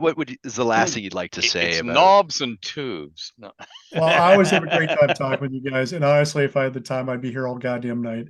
And hopefully I'll come back and do it again with y'all. But this always just reminds me of sitting with my friends at conventions and having a beer. And the point. That's the best part of it. So, just buy shotguns and sorcery. That's what you're supposed to do. Buy the Marvel game when it comes out because I'm very excited about that too. That's going to be. I'm excited about that too. Big Marvel fan. There we go. I love that Jeff's got the green screen coming in. It's like, everything disappears. I know. What we should do, Matt, is have you on again when we can run through a sample of how to play. Yeah, that'd be great. Just to play, nothing fantastic. So it's all kinds of questions. And we produced a bunch of stuff for the Cypher system setting, but then. What we did is we took all of that stuff, the adventures, the monster books, all that stuff, and put it into this one book, right? Right. With the Gilded Edges. Yeah. Hey. That's what I have. I have the Gilded Edges. At least Matt actually hand tipped these himself. I have children for it. No. I am so glad Jeff didn't say, "Oh, we'll have you on when you aren't on deadline," because I'm picturing you in your casket. There he's not on deadline. Finally, Matt, you promised, Matt. Wake up. I don't ever plan to retire, honestly. Yeah, exactly. Right? Why the hell would you give this stuff up? That's the thing about a writer is you don't have to retire. I mean, look at Anne Rice. Look at all these different writers. They wrote until they dropped dead. I mean, come on. My wife will retire, but I'm going to still be over there in the corner going, "Excuse me, I got to go do this." So I know that you have to go. So we're talking about mattforbeck.com, shotgunsandsorcery.com. Is that I tried to find the link and it came up. Was that the it should take you to the Kickstarter, right? Yep, the Kickstarter. Pre-order now, but I don't see it where you can get the source book. Yeah, if you just scroll down a little bit, there's the 5e source book deluxe hardcover, and then there's all the other stuff just below that. So, Shotguns and Sorcery. Oh, this is. I'm on the wrong. Apparently, I'm on the wrong page. How's that? Nice job. Welcome to life, Jeff. You're on the wrong page. This is why my wife runs my life, because I would just sit here in the corner and pee on myself, and that's about it. Or you go to Forbeck.com. You can see all the shit there. All sorts of stuff. Yes, here it is. Here it is. Here it is. I found it. It's on Forbeck.com. There. Yeah. I see it. So we'll do a giveaway. We'll try to get people involved and yeah, I'll just pick up another book and do a player's guide or something. But I don't think the source book is available, is it? Yeah, no, well, it should be up for sale there on the thing. In fact, I'm just looking at it right now. The copy I have up there has a black cover, which was the promotional idea, right? And then we're like, I think red is better. It's a red dragon. We should go with that. And directly below that, you can see the Shotguns and Sorcery, the 5e sourcebook hardcover. It's also shotguns-and-sorcery.backerkit.com, which is what that Shotguns and Sorcery should take you to. Oh. I just did it here. I promise you it does work. No, I believe you. I believe you. There's people that are much better than I am at doing this, so they can definitely show me how to find it. But we'll find it, get one up, and give it away. So yeah, I have it set to automatically redirect to the Backer Kit pre-order site or post campaign site. So I have no idea when I'm supposed to get it. Is this the only thing I get for my $100? I mean, I'm not complaining. All sorts of shit. I forget. I'm not complaining about it. I'm just saying this is what I get. I didn't because most of it was virtual. Beyond that, you got like PDFs and stuff and the virtual tabletop. And I wasn't complaining. I just saying, Jeff, you ungrateful slut. I know. I was thinking that maybe there was more things coming into me. What are you saying here, Jeff? That's what I want to know. Hey, I paid $100 for a good time. I'm waiting on it. And this is why we get the views. Yep. That's right. This is it. Okay, Matt, we'll let you go. Let you go earn your money. Good luck with the deadline, man. Thanks again for having me on. I appreciate See it. you, Matt. We'll have you back soon. I'll see you at Gary Con. Hopefully, yeah. All right. Thank you. Yes, thanks for coming again. We really appreciate it. Now, MattForbeck.com, the Shotguns and Sorcery. Just Forbeck.com.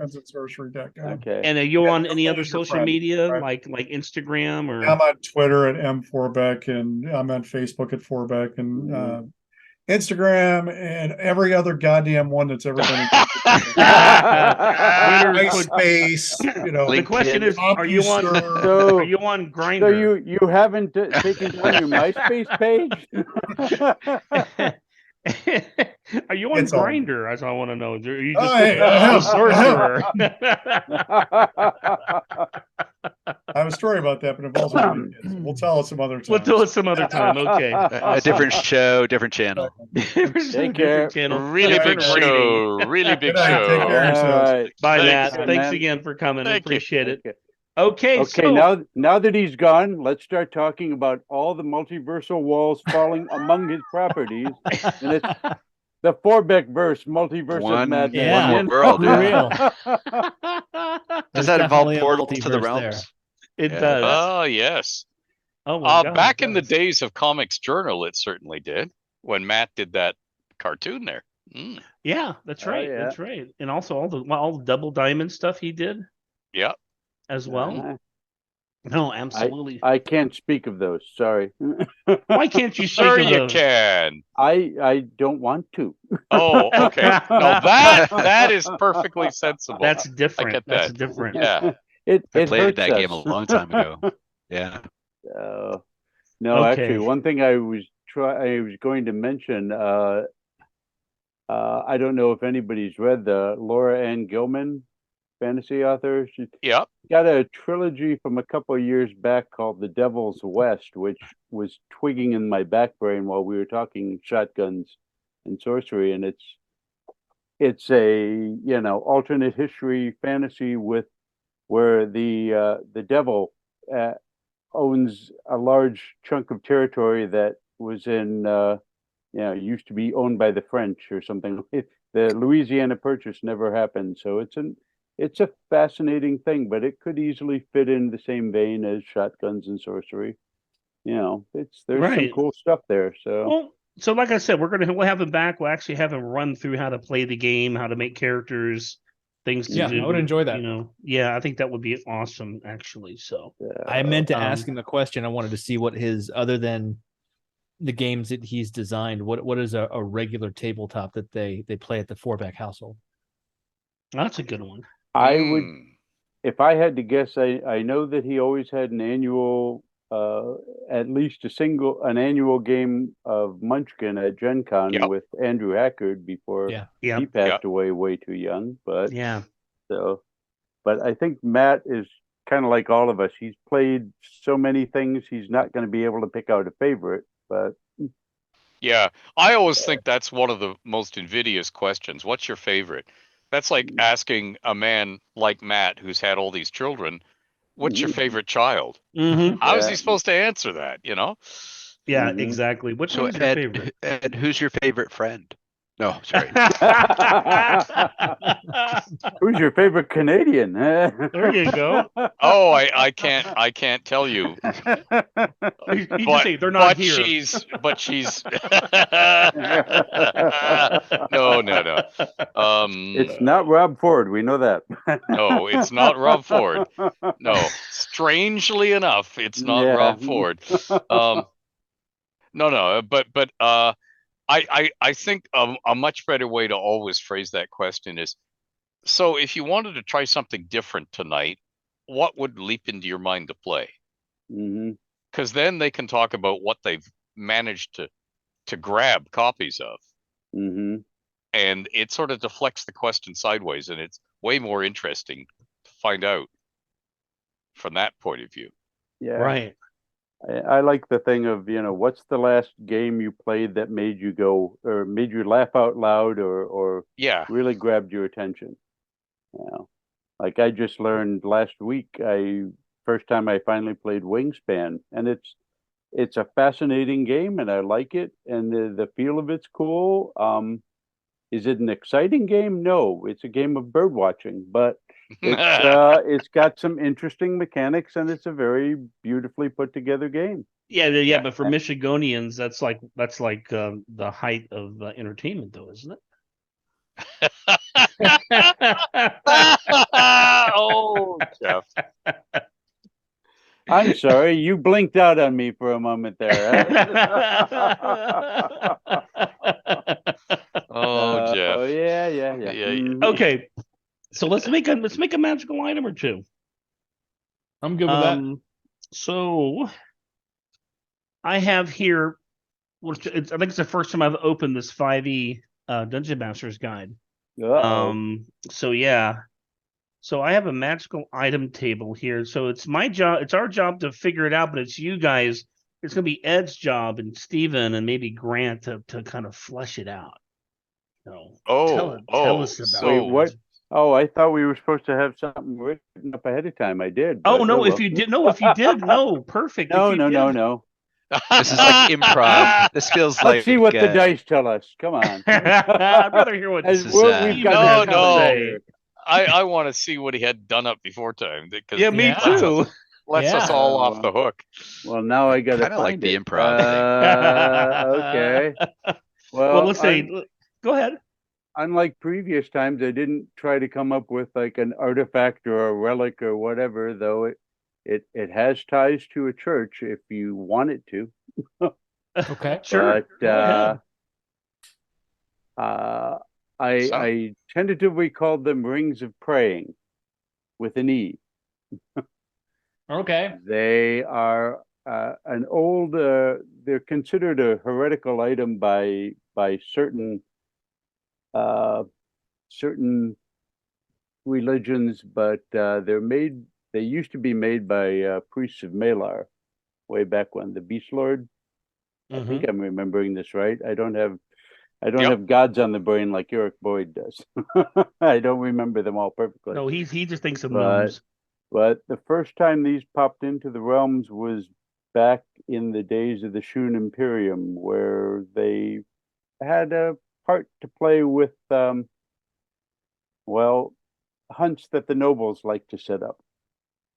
And they weren't particularly, nice, because they would be hunting slaves or whatever. But in any case, what's happening of late, I mean, obviously there's been bits and pieces of this these rings popping up over more than 1,000 years, but they haven't been heard of in ages until recently, where bodies have been turning up, either torn to shreds or possibly even consumed down to bones in places. People of various and different species, humans, elves, dwarves, orcs, whatnot, and they're not putting it together entirely because the bodies are too spread apart over time, over space. But all of them, when somebody does put these clues together, they're all wearing the corpse will have a ring on it. And it's this dull steel, not polished or anything. When you do get it off a finger, you'll notice that there's, scratches on the bone of the finger bone beneath that ring. But when you take the ring off, it's just got this smooth kind of copperish color inside. And anybody who picks it up, you can sense it's got magic in it. You can even identify it as healing magic and some divinations as well. So anybody who's dumb enough to put one of these on, I heard that one coming. They're fine. You can take it, pull it off, put it on, until you become wounded or any bit of blood of any kind comes into contact with the ring. Then barbs will come from the inside of the ring and sink into all the way through to the bone. And you're not getting that ring off without losing that finger. Or remove marriage. Huh? Marriage. That's right. But it's a form of ball and chain a little but bit. Here's the kicker. It's a ring of praying. Now it does heal you. It gives you a hit point an hour, and it staunches any bleeding. If you've got open wounds, it will stop them. You will not, die from, successive bleeding over rounds or whatever. The problem is the ring it will stop your bleeding, and it will give you some hit points back. It will keep you alive, but it will also enhance the smell of blood and your personal scent, such that anything that might track by scent is twice as likely to find you. Oh, great. So yes, it will keep you alive, so the hunt goes on longer. In any case, for some reason or other, and there may or may not be a story to it, these rings haven't been seen in over 300 years, but now there's been at least 2 bodies showing up on the Sword Coast, a couple over on the Dragon Coast, and further south in Tethir. So, the fact that there's more than 6 of these rings suddenly popping up in the last 5 years, something's going on, but the story has yet to be written. So that's a good ring. I like that one quite a bit, and I like it a lot of it because it's Malar the Beast Lord, and it's very I like that much. I didn't want to do this ring is going to end the world. I mean, come on, what's the fun of that? Who the hell makes something like that? The world where we keep our stuff. Though I'm sure if I gave this idea to Ed an hour and a half before this, it would have been made much better. Well, if you gave it to Eric a week ago, he'd have 30 pages written up on it. Eric needs an editor someday. I love him dearly, and he's an incredible lore. But there are times that the weight of history just bogs some things down from where's the story. You're going to hear about this, Stephen. I know. The funny part I'm also I've had bosses dress me down for having written 27 pages of history in Lands of Intrigue, and that's always page count. Like, you had the wrong friends back then. That's why. right. Well, That's right. yeah, but it was just when I finally pointed out in the 27 pages here, 1, 2, 3, 4, 5, 6, 7 magical items that they can track down. Here's 8 dungeons, other things. Every single page of that wasted space history has more seeds than you realize because you didn't read it. Yeah. Wait, didn't Lands of Intrigue have one of the best productions with the color photos, or was that another thing you did? One more time, I'm sorry. Wasn't Lands of Intrigue the one who like you had like $1 million for budgeting where you could do every page was a color page and No. Which one was it that you did that everybody said was that the I thought there was one you did where it's like you had a budget of endless money to do. It looked like you did. You really didn't, but the one that I mean, from a component end, I think City of Splendors, the box set from '94. That's it. And that was one I remember because Jeff Grubb was the product manager. We sat down with Mike Martin, who was the VP of Finance, and he approved all of the changes because we were swapping out components left and right to get as much as we could in that for the price point, and he approved it.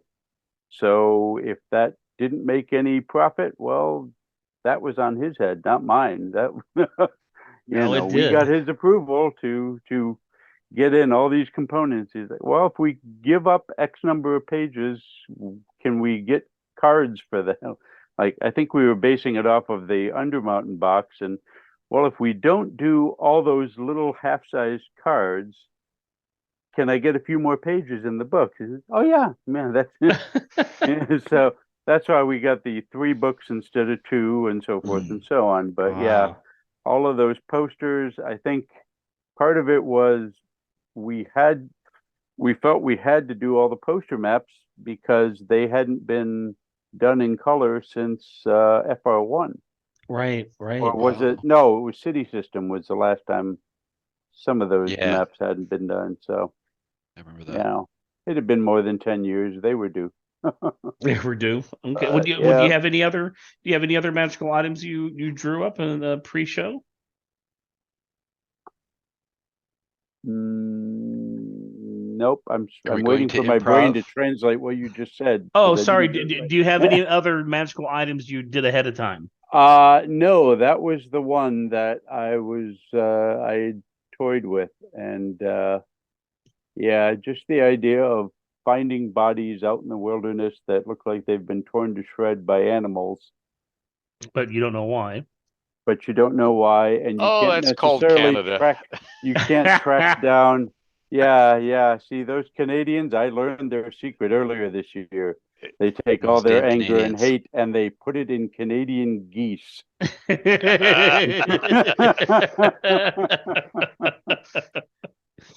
I mean, what else do Canadians have to do when for half the year they're stuck behind 6 feet of snow?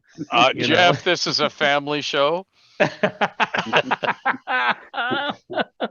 No, I already put down here that we're not family friendly, so we're good. Oh, okay. Well, then you know exactly what they do for all the time. That's right, and that's why every time spring comes around, or just the time the winter comes back, the population goes up a little bit. Yep, bingo. Okay, my next trick. Your next trick. That's right. So let's do a magical item that Stephen didn't do. So Curry, why don't you roll that die and tell me what number you get? Actually, do a percentile die. You're on mute. Do a percentile die. Give me something between 1 and 100. 1 and 100. Yeah.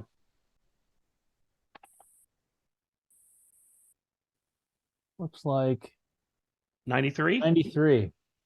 Ooh, 93. Spell Guard Shield. So, I don't know what a Spell Guard Shield is. This is, I'm guessing it's like a guard against certain types of spells, or there's a city with a particular spell guard is their honorific or knightly order. They're mage fighters or something. Ed, do you know?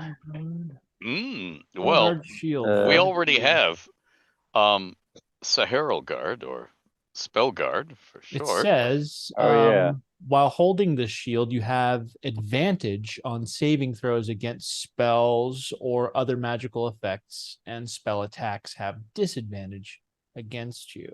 So it's a held item. So it might be like a particular group or that class of doesn't spells use magic like might use like evocation. Oh, maybe it's just against only evocation or transmutation or. Am I just an old fart here? But that's, if you're talking, this is a power for a shield. That's an awfully big thing to carry around for such a minor effect. Well, it depends on what it is. It's not actually a shield. I think it's just an item that you possess that creates a spell guard, and it's just okay. I thought like the Ring of Prey. It may be a side effect of the Ring of Prey, where it's also a spell guard, but at the same time, it's causing you to give off. If you were to place it in the realms, well, it does say that it is a shield. It's a shield with an armor class of 2. So. Stephen may have a point. Let's don't make it a shield then. Let's make it something different. But wait a minute, guys. Although I can understand when people object to cursed items, as in who would ever make such a thing in a real world as opposed to for a story. But there are plenty of things that we look back on. Say the first mobile phone, and they were these huge bricks with an antenna. Okay, there are plenty of things that don't seem practical to us now. Sure, that might have been the best that somebody could make at the time. Right. Okay, that's fair enough. Yeah. Yeah. No, absolutely. But it doesn't necessarily have to be a shield. Yeah, it could be any item that has this effect, but it would be used by folks who are scared of magic or want to fight, or perhaps are against another nation that's magical next to them that is aggressive, and they would have defenses. Like right? Or yeah, even so maybe you would put this in Rashomon, or Yeah. Yeah, no, that'd be perfect. Or even thinking about cultural, barbarian tribes, maybe to their warriors or to their chieftains. I mean, this is more powerful than you think, right? Meaning, if you have saving throws and you have advantage in 5e, right, you're going to roll twice. Half damage, more likely, right? Oh, okay. Right. If you think of it, an army, a whole army having these shields, of warriors, you would. Right. So kind of that's how I see this concept, right? Of this. Yeah, but you can make it, and we can take this any direction that we want. This could just be the basics of where this item starts, a shield with a spell guard property, and then we just put a comma and go, and then. That's true. Then. Yeah, I have to admit, then I want to rescind my objection earlier. It didn't sound from the face of it that it was all that impressive, but that's because I'm not all that up on 5e mechanics. It's like, okay, if you've got to re-roll all these effects. Yeah, their advantage is take the best roll, roll twice and take the best roll, or disadvantage, have the other one have the attacker roll twice and take the lower roll always. Right. This is very powerful in 5e. Very, very powerful. Well, you're our 5e expert here, so you can let us know. Oh, I'm making it up. No guys. but Grant, that's how most experts go through the world. That's right. They BS that they know what they're doing. Yeah. Well, in this case, I actually do know you roll 2 dice. Well, think about it. Ed is the king of making things up. He did that for a living. Okay. Well, let's put this to shit up for a living. Yeah. Let's put this to a vote, guys. We have a basis. How many properties would we like to give our item? Would we like to roll for the amount of properties that it has on like a D4 or a D6 and then continue to create from there? No, I think we should just create. Okay, because I guess the question, do we want to keep it a shield, or are we sticking with the spell guard property and we're attaching that to something else? Like an amulet or a like ring. that. Yeah. I almost like the image of like from ancient Atalanta, some of those things that the Goths like, those kind of metal chainmail netting gloves without fingers, but just gems on the knuckles or something. Yep.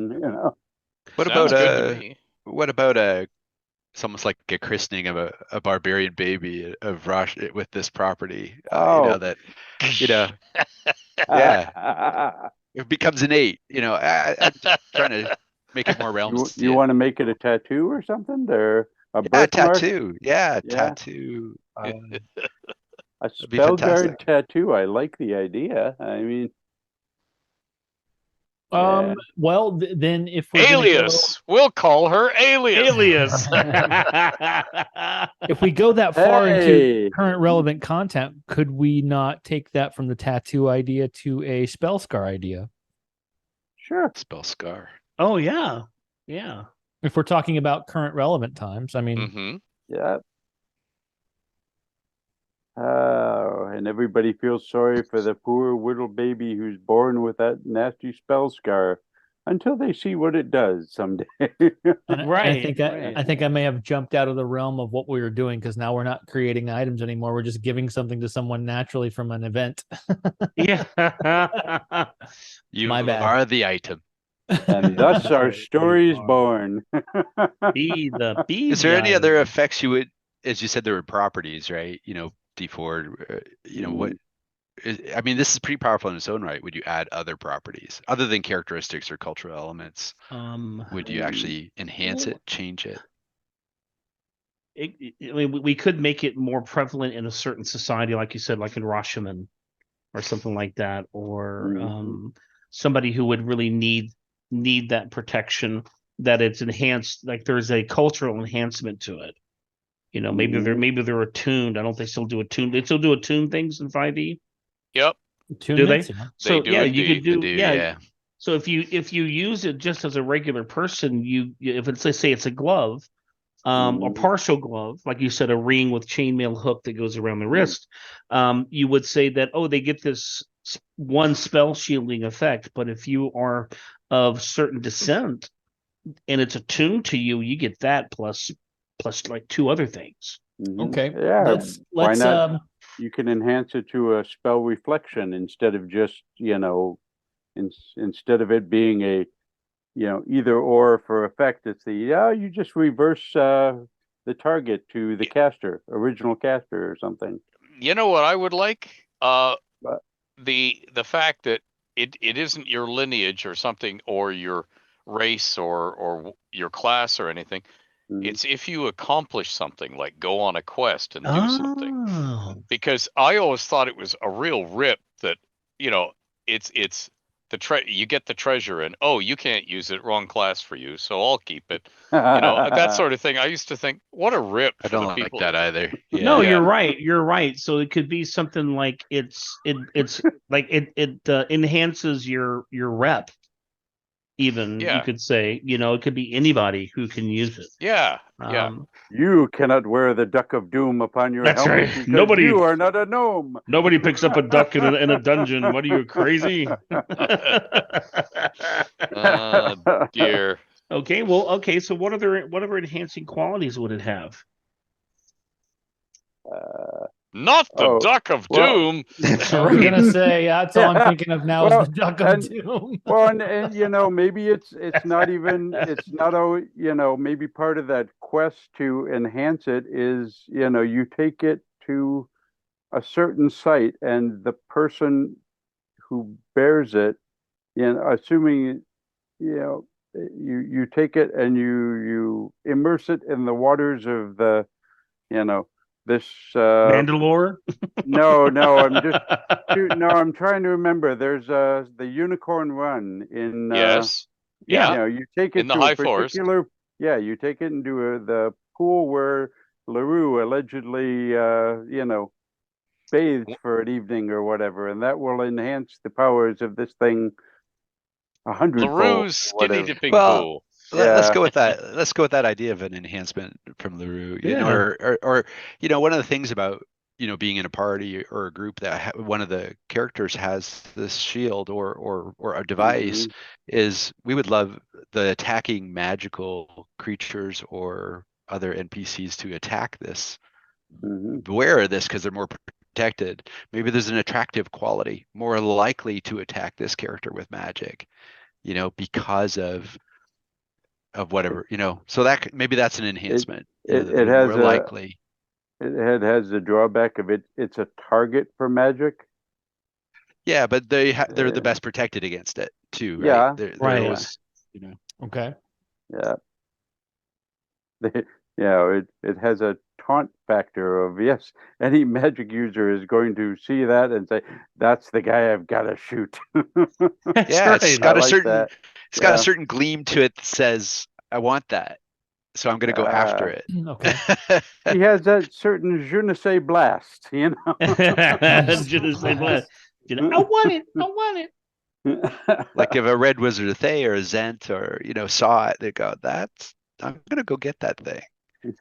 Oh, I like that. Of course, you can get that effect just by writing Zent. Well, it doesn't matter. True. The greedy will always want. That's true.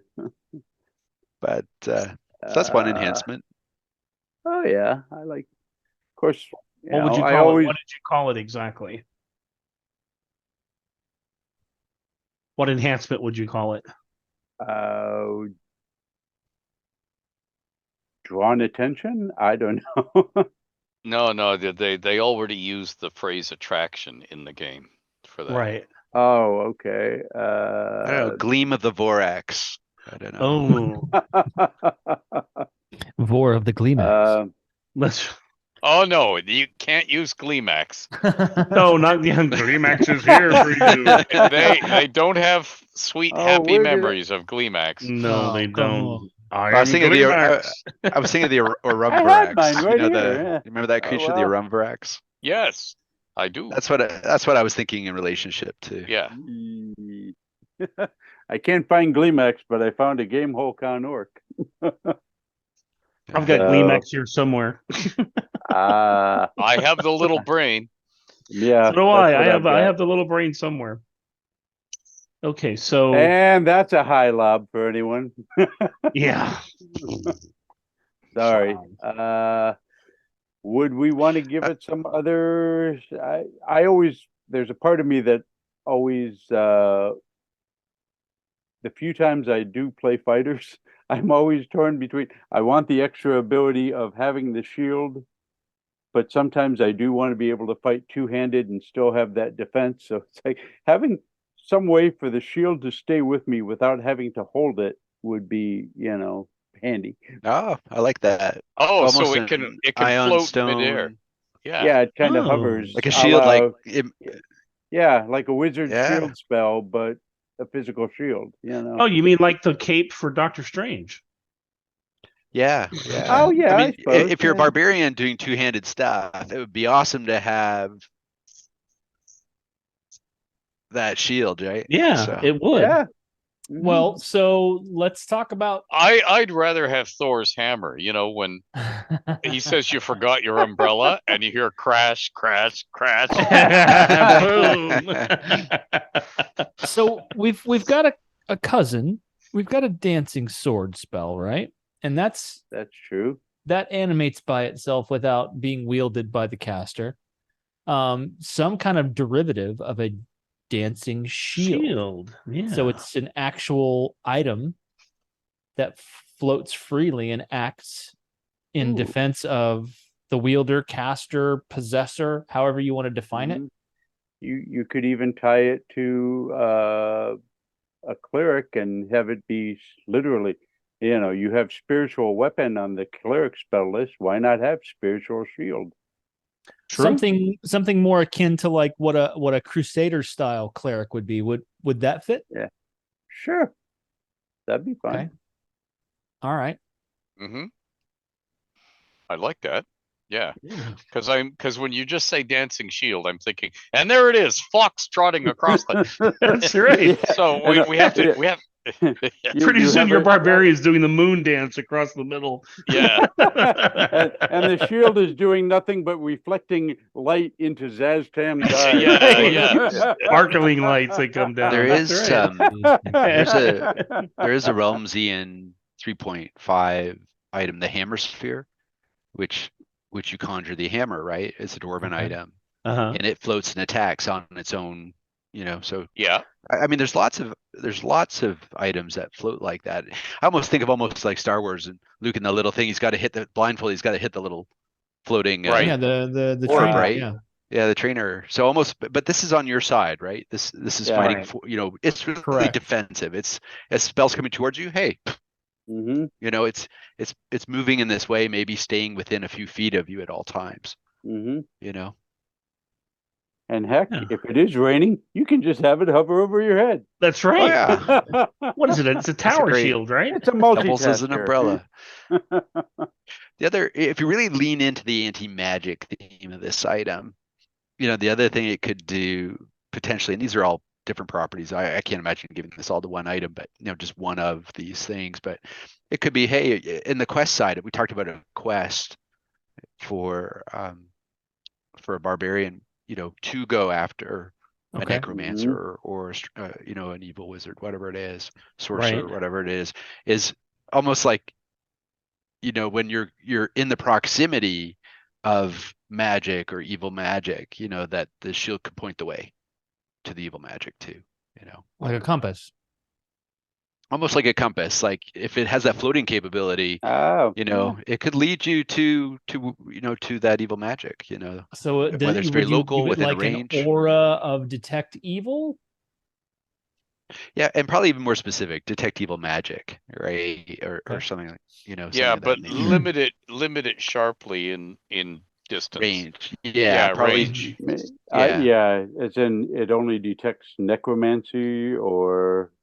Yeah, or also if you're in battle with another party, the idea that there is one person on that other side that's evil, is that evil magic user that.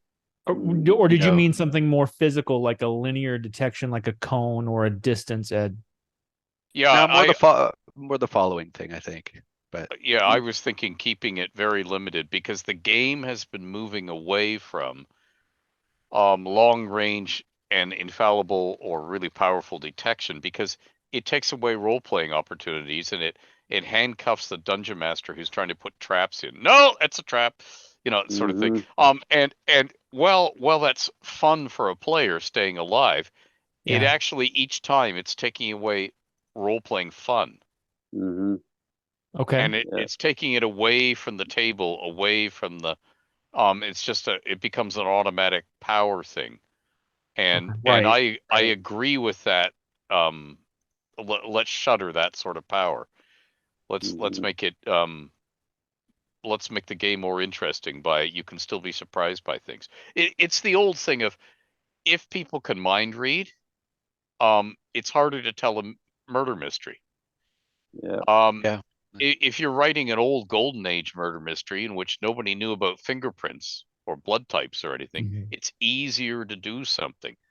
And you could say, yeah, well, you should have to work for things. But yeah, at the same time, if it's a case of ruining some of the possible fun at the table, let's not do it in our item design because we're cutting off the fun right at the beginning as opposed to a choice thing.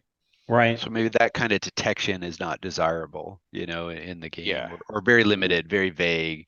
Yeah. It can get you to a place, but it's not going to do much else for you. Yeah. Remember the original augury in first edition, Wheel or Woe. And that was so limited. And sometimes the dungeon master would go, Wheel. That's like that the 8-ball with the we got the Eye of Sabras. The Eye of Sabras. Eye of Sabras is what we have. Yeah, ask again later.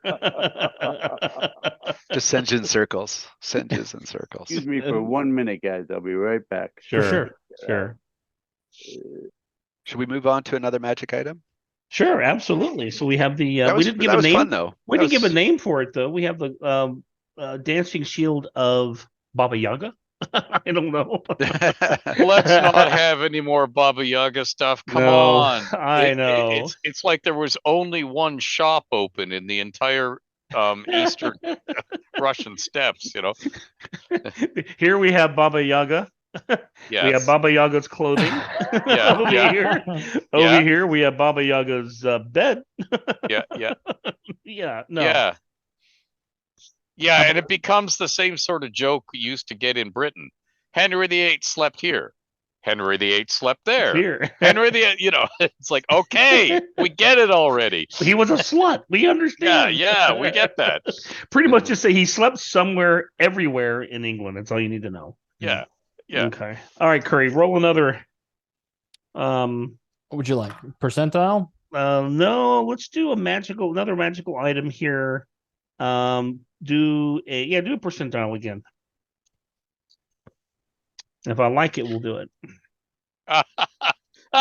hey, That's how it goes. who made you, Lorraine Williams? That's right. 21. 21. We have, oh God, Holy Avenger. No. Yay. Yeah, we'll do a Holy Avenger. That's Holy over the Avenger of top. who? But it doesn't have I to. do, yeah. Oh, Gotta dig into that. no, I know what to do a Holy Avenger on. What's that? Anybody who's holy. It's time. What It's do you mean? retribution time. It's retribution time. It's an item that goes after anybody who's holy. So it goes after all the paladins. It goes Oh. after all the high priests. Oh, so it's avenging against a holy. Oh, Yeah. it's Avenger against the Holy. It's a Holy Avenger. Oh, like the anti-paladin back in the day, right? Yeah. Because equal time, man. Equal time. It's their turn. Holy no. Avenger. The anti-holy So Avenger. you're calling it the Retributive Holy Avenger. Or Retributive. something. Yeah. Oh, there you go. I think that's where you were going with it. I think that's what you were trying to say, but Yeah. but I think, yeah, that's interesting. We'll call Is it its own thing? Is it an intelligent weapon then that's doing it? Is it a unique item? I would say that it's a thinking item. Heretical weapon. There you go, Stephen. Yeah, and it keeps refining what it thinks with its growing life experience. Ooh, and we can call it Boltron. Nice. So it's not only heretical, it's also No. hereditary. Could it be tied to a particular family Yeah. and be bound to a lineage of a certain family? Like the Wyvern Spur, right? Yeah, but like that. But maybe it's corrupting. It corrupts this family. Ooh, so the doom of the Baskervilles. Oh, there you go. The doom of Heartsfire. There you go. It's a bit, the Anne Rice novel. What's the Vengeful Spirit? Oh yeah, okay. Lasher, is it? Yeah. I can't remember, but it haunts and stays with the family, and ultimately it's got a breeding program. Yes. To try Yes. so it can be born again into a living form. But it is entirely manipulative and awful. Yeah. I was thinking that. Oh no, let's not go to the breeding program. Bang! Out you come. I apologize. That's all right. Yeah. It's okay. No. It's just I've read those sort of novels. I've written those sort of novels. We don't have to go so far. You're true, but I think, the idea that it perhaps was a living ancestor and is bound to a family, but is the retributive Holy Avenger. But if you want to go back to the Holy Avenger idea that it's against a church, maybe it's against a particular church. Yeah. That wronged the family a long time ago or wronged this entity. Yeah. Yeah, not the faith, a particular church. Right. Yeah. A particular church. In a church that's grown to great power, so it can't be some little rinky-dink church somewhere. Yeah, and we're talking over centuries, right? You're talking over something that happened a long time ago to this individual. Maybe the act of being trapped in the sword, because he was a jerk, a bully. Well, think about it. It disguises itself as it gives us the aura, or to the person it attaches to, that it's not a retributive weapon. That it is an actual Holy Avenger. So it has. So you might want to loosen it up from a family in that case, and just say whoever it's a wanderer. It wanders across the face of the realms against this particular church, right? Trying to eradicate it. Well, that, or it is for a particular. They're waiting for. It's kind of like waiting for Luke Skywalker type of thing. They're waiting for the right ancestor to wield this weapon again against the church, and to bring them back to do their holy vengeance. And that's a very good point, because that's something we always used to level at when we were plotting novels for the realms. We would always say, why now? If this thing was predestined for eons, why is it waited until this moment when your player characters show up? What's the reason for now? Right. And if you know the answer to that, you don't always have to give it in the novel, but I figure the writer needs to know it. Right. Because it makes the whole thing stronger. And in this case, for an item that has that, we need to know why now. What is the triggering thing now? That's a good thing to have because it means a hook or a chance encounter. Well, it could be the fact that they were excavating for a new faction of the church in a town that used to be popular, that's been lost to history, and they uncover this person's grave or this person holding this, the dead person that's in the sword. We'll call it the mummy. No, the mummy. There you go. But no, they find this artifact, or they find an artifact that has this being in it. Then it gets transferred maybe to a weapon or something. But yeah, I mean, okay, let's maybe broaden our horizons. So when you think about specifically against a type of church, you would think normally, unless you're me, you would think normally that it's a bad force or an evil thing, as where I, Curry, kind of like the fascination that Stephen has, is a bit more, if there was a way to interpret it, denier driven, where think for yourself, silly man, come to your own conclusions. And maybe it's an agnostic, because there's a far less written about agnosts, atheists in the realms, where it's not an evil force against a good force. It's a, you fool, how did you believe in these things? Because maybe it was the vengeance is a family or a town or a kingdom beset by a holy war that destroyed a certain so and so because of the position of their faith, because might makes right. And this basically fell upon people that didn't necessarily ever have a faith or belief, or just never grew up in that culture, or maybe they were a bit more open by the ideas of what Denier would say, hey, think for yourself, figure these truths out for your own. And that person is just angry at what happened at the hands of a church some time ago, and thus this item came into being, or they were attracted to said item, and now they'll wield it for the vengeance of their family because of what was done in good works some time ago. It doesn't always necessarily have to be evil against good. No. And I think, again, it's a Holy Avenger sword too. So how do you does it, under what conditions is it enhanced? In that, Curry, if you take your thought there and say, and I like, there's a chat going on here, and Steven's an ideas guy, so he types here and they say maybe, like Cardinal Richelieu, not the whole church. So it's tied to, if you say it's Church of Denier, if used as an example, right? Curry, Denier, dead or alive. I prefer there's dead. Yeah, there's Richelieu was a well-known Machiavellian style, situation. You got this leader of the Denier church that, maybe follows the tenets, but has done some bad things, Sure. And has created this situation. What are the conditions, if we start to now think of characteristics of the sword, trying to make it real, and what are the conditions for the sword to be that retributive Holy Avenger,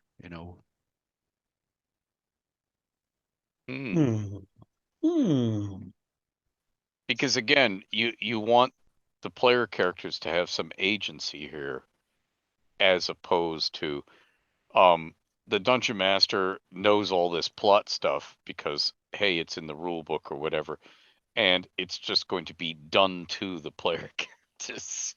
Right. Yeah, and right. in 5e is very heroic, right? For the players, you are a hero.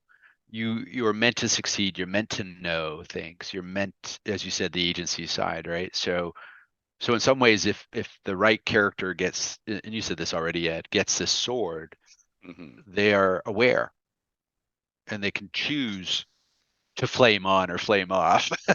That's good. You know, you know. But there might still be conditions. There still might be conditions for that flame on for that character. No, yeah, there has to be something. There has to be some kind of detriment to me that would be on there, that it's because you have this person who's been waiting for their retribution for decades or again, centuries. you can use that attunement idea in 5e too, right? You know, as soon as you become attuned, you are bonded. You know, and you can only attune if you meet certain conditions. Yeah, you know, that are tied to the storyline, right? Right. I mean, Steven's got some ideas about it here. Like, what about giving it a special power that's indicative of what it hates? Like, extinguishes all flames in a 10-foot radius because the wielder or the family was killed by fire. You know, what's the drawback of wielding this is that you're going to blurt out every thought and are unable to keep anything secret. That's an idea. But no, what do you? This is a tough one a little bit because the job is to expose the secrets that are behind the death of whatever created it. You know, it's got that tie, so it's going to have a power that's tied directly to what it wants to do, which is expose that evil, or whatever you want to call it, the machinations of that one particular fellow. And unfortunately, it makes whoever's touching this thing, they're going to blurt out all their secrets too. Right, but also maybe you want it to be a wholly retributive avenger that's not a typical one. Like some people in the chat, could be cursed, of course, in that sense, but a perfect item for a bard. That they use. It could be they play out a tune all the time, or but it could be something that's hidden as an avenger that people wouldn't expect it to be something that a cleric would carry, or that nobody expects it. That's true. Sorry. I couldn't resist. No, it's I'm good. bad. I'll do my penance. No, you won't. No, you're fine. Yeah, do your lashes. Oh, God. So you're saying the comfy chair is one of these retributive items? Yes, there you go. Not the comfy chair. Have we taken this item I think we've taken it pretty far, because I think it's really ideas right around what a retributive holy avenger could be tied against any church, evil, good, whatever, a certain circumstance a long time ago, the death of that person's family, the containment of the spirit and the sword, whatever wrong was done, you could do it 20 different ways, and have these conditions for the storyline for the full powers of the sword to and it could be that somebody in the church came to power who wants this to protect them from it. Their church could be an evil or good, but that's a hook. You could hire adventurers to go find this, but then once they get it, they can't help but wield it, and then they know what the true nature is. Yeah, and that's a very old trope in the game. You might remember the Temple of Ra, cursed by Set, way back in the early days. Yeah.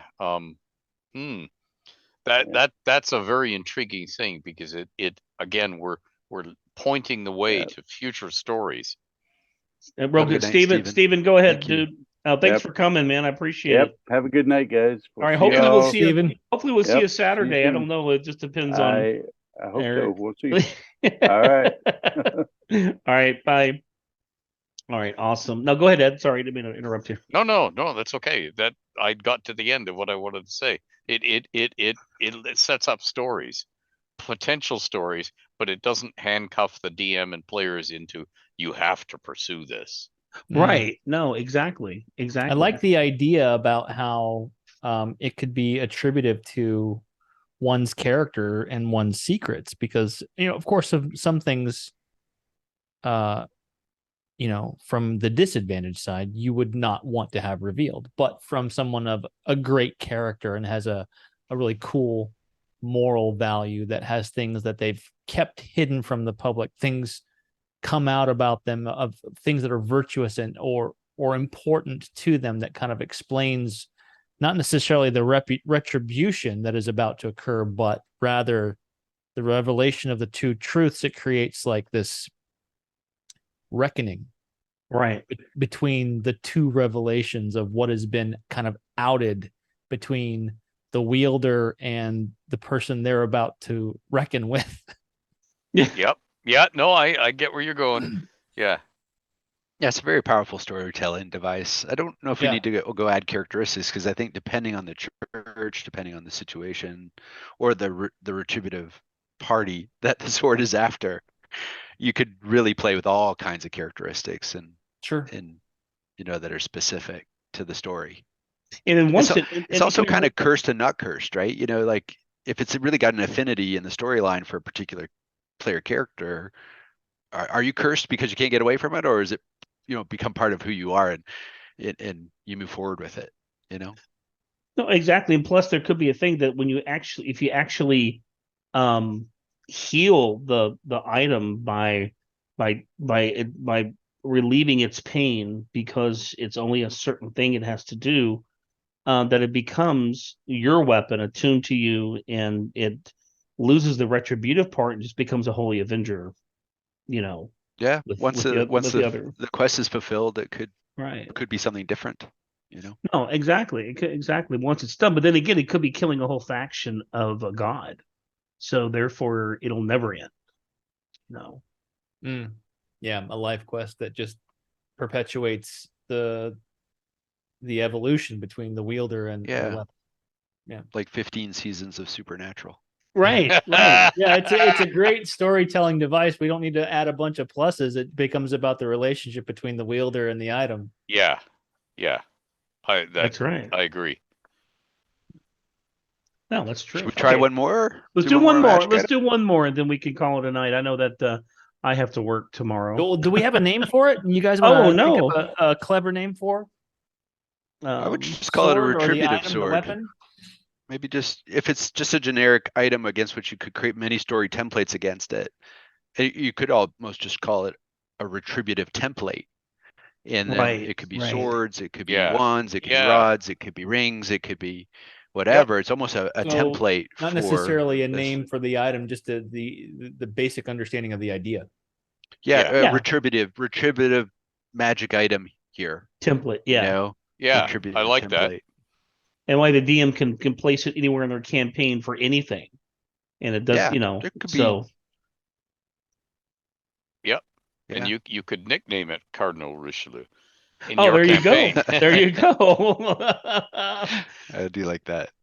Or Richelieu, the Richelieu Avenger. Yeah.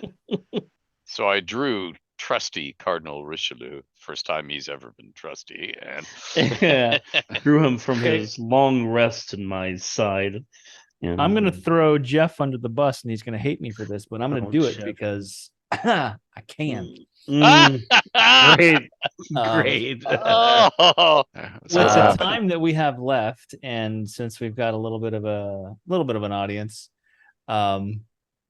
Jeff, what we're going to do now is we are going to put together the lore and stats, and you can story tell as much as you like about it, of the Shadowlands. Okay. So there's going to be some recall on your part. There's going to be some thinking on your feet. You guys can throw in no NDA this time. Sorry, buddy. It won't save you. Damn it. So briefly give the guys the breakdown of what the Shadowlands is, and then if you want to get into the story of how it was created and what it's for, then you can expound. But there's a lot to be said, I think, about the Shadowlands. Okay, so it is an item. It's an artifact. Yes, originally created by Hathor of the Rockhound clan in the Galena Mountains in Faerun, and 25 centuries before he had created the first one. They had built stone ships to travel through through Toril to be able to find the different veins of gold and gems and mithril and things like that. They needed a way to navigate the ship, so they created what's called, and it was a artifact given down by Moradin himself, that they created this lens, which basically it's conical shape, kind of like a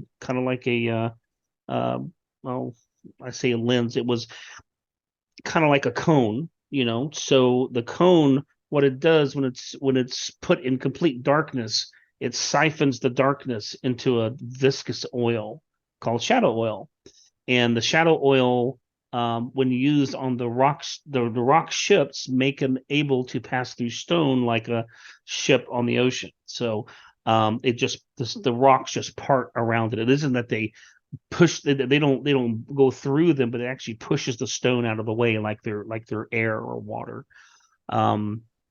And to create one takes probably about 60 years to make, and because it's covered with runes from all the different dwarven gods. And once they create it, they create the oil, they paint the ships with it.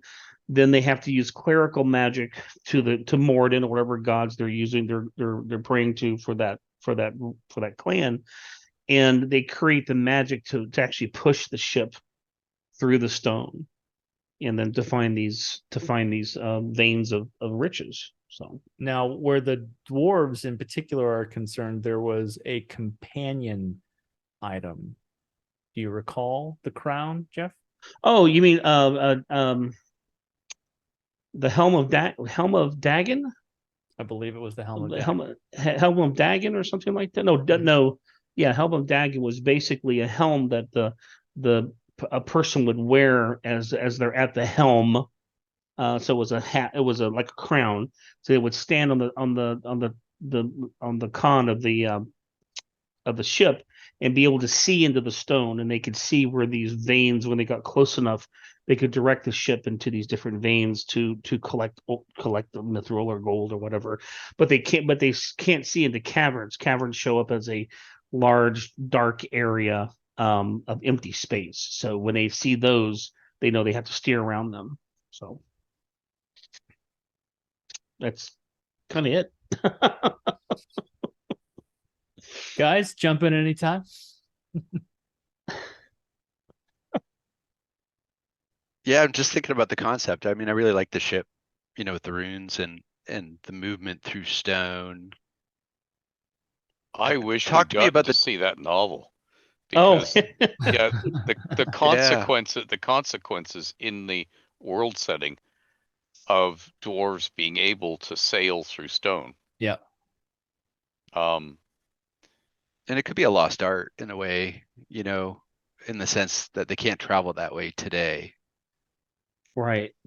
Well, the whole thing was, because I did write Redemption. I wrote the novel Redemption for that specifically, and it was lost. The lens was lost for the original Hathor's lens, which is what they called it, because Hathor was the forger that made it.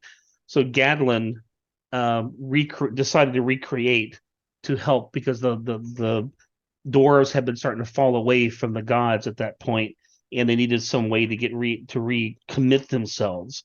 And so by creating the lens, an artifact directly handed down by Moradin, was a way that he thought that he could help elevate the dwarven race, or at least their clan. And then that's when he created it. And it turns out that the Drow had known about it and ended up stealing the ship once they painted it, and used it for their nefarious plots. What kind of ship was it? What kind of what size? How many dwarves did it hold? It was huge. There were two. There was two. One was a dinghy, you might say.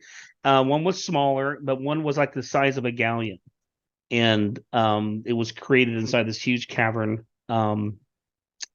And the Drow that did sneak in, they killed basically all the workers, stole it. They use their priestess power for Lolth to move the ship through, because it had just been coated by the oil, and their goal was to go back to Chavaragust and to reclaim or to claim the first house by killing the matron and ramming the ship basically into the first house and trying to kill everybody.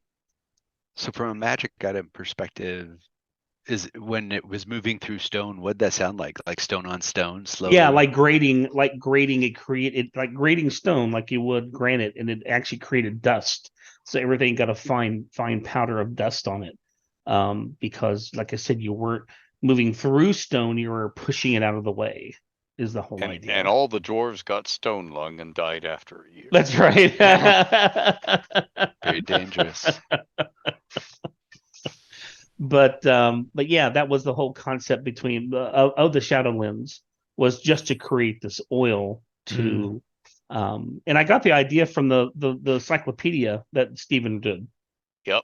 There's one little paragraph in there about stone ships, and it was a brief mention, and I was sitting at Dunkin' Donuts at 3 a.m. waiting for dead people to die. Would they again, a galleon, think of the galleon moving through stone, but maybe over a period of time, like a week, and would they sing songs to get through the time? They would sing. The clerics would sing to help power it. Now the original Hathar, not Hathar, but Helmir. Is it Helmir or Helgar? I don't remember. It's been so long. I have to go back and read my own book again. Basically created a stone which would house the power to be able to do the ship himself, because when he first built it, he didn't want anybody to touch it. So the priests from Lolth that stole it used their discordant songs to power the ship. It didn't matter who sang; it was just a clerical power. But the guy who built it had a stone that he put into his little dinghy, his little smaller ship, to chase them. And that's what he used to power that ship. But it took the clerics mostly to power the larger ship. I think one of my favorite parts about the creation of the lens is, one, the process and then the changing of the ship, of the lens over time, because it starts out like a large disc, a flat surface disc, and then over the decades, Gadlin the smith spent crushing the gems and gathering all the particular stones that had to be etched into each individual rune.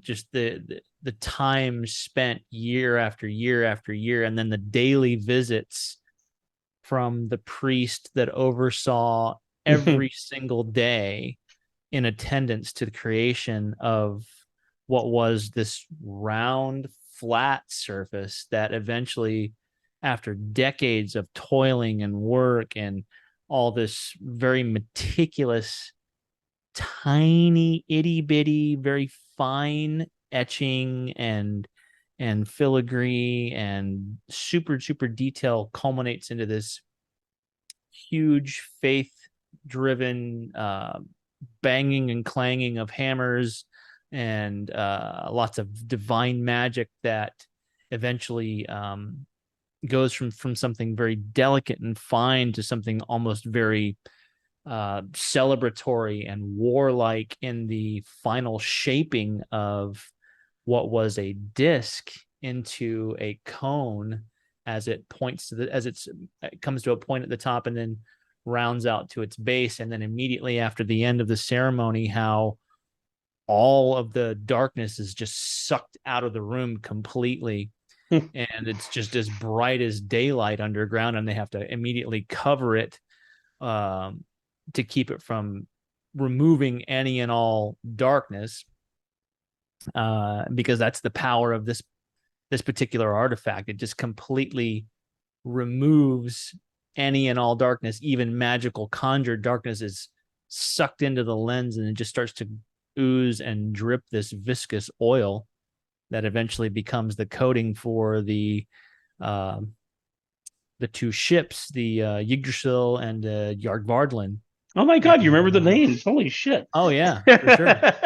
You've got a fan there, Jeff. It was probably one of my favorite experiences of reading the book. Was just at the beginning of how the lens was created from something very delicate and very tiny little measured movements that were done in one day. They were so small and minuscule that culminated into this final event of creating this flat disc into the cone, and that became the lens. It was the really great description. Just questions around a little bit. Wow. That is obviously left an impression on Curry, and I can see it now. That means I got to go read this. Yeah, you do. But I think from a question, from a game perspective, right, bringing it into 5e, right, and saying, okay, here it is as a novel item. Anytime we write, and I don't write, so anytime a thing is in a novel, it has heroic, romantic qualities. Epic qualities. How do you bring it into a game and say, hey, I want to bring this into the game? What are bring it back to the whole magic item generation? It's obviously a unique item. It's part of a huge epic sweep. How would we use an item like this in the realms or in a game? In the game, I don't know. It's got characteristics. It's got does it have as long as the crew is on board, they don't need food or water. They're sustained. Mm-hmm. That's things like that. That's a neat idea. I like that. And again, taking it out of the novel context and putting it into the game context. Mm-hmm. No, I like that idea actually. That there's a sustainability to it like that. The biggest property I think is that the most obvious one is that it removes darkness, and how that can be employed. Now, mind you, these particular dwarfs, West Galena Mountains, they were subterranean, or at least lived in a cave complex like many dwarves that we know.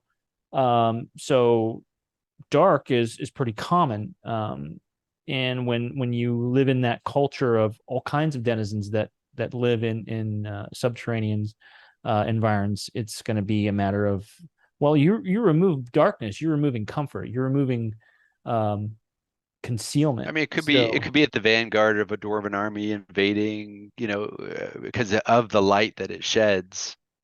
Anybody that's in daylight, essentially a daylight spell effect, around it. Correct. Maybe super enhanced, extra bright, or extra large, like bigger than what it normally would do. For has a negative impact on those who live in, live underground. Right. In the Underdark. So I can see it at the vanguard of a dwarven army or another a good army invading a Drow city, for example. It feels too big for small use. Right. You know what I mean? Like, it would be for big use, epic use. Practical use inside of like a party environment. Is that the question? Yeah, I think the question is, could you use it to get from here to there? I think that you would probably benefit most, not necessarily from the artifact, but basically what it produces. Now, what uses could you find for the shadow oil? How would that be acquired, and then what form and function would that be important to? Would you coat a weapon with it to cleave through a stone elemental? It separates, creates space between rock. Do you use it to pass through walls in a keep that you're trying to break into, because it has that kind of a property? If you're to imbue an item with the shadow oil, I think the more practical use would not necessarily be the artifact, because, and from a player point of view, do you really want to give players an artifact? Probably not. Maybe not at that level, unless it's the oil, I think, is probably from a game practicality. How do you use it? That would probably be the more useful item. So it almost sit like in a big dwarven hall, not necessarily used, almost more like a trophy or a grand monument. And when it's turned on, you're collecting this oil for. Right. So the real magic item is the oil. Right. And then you can sell it. You can even sell it to, or just use it for your army, but it would be a great gift or something you find if you killed a dwarf and they had one of these bottles on them, and you don't know what it is, and you figure out that you could actually, like, if you're a thief, you could it's one of your guys got arrested, is in jail, you could pass him weapons through the stone wall just by coating it, throwing it inside. So practically whatever it coats, it phases.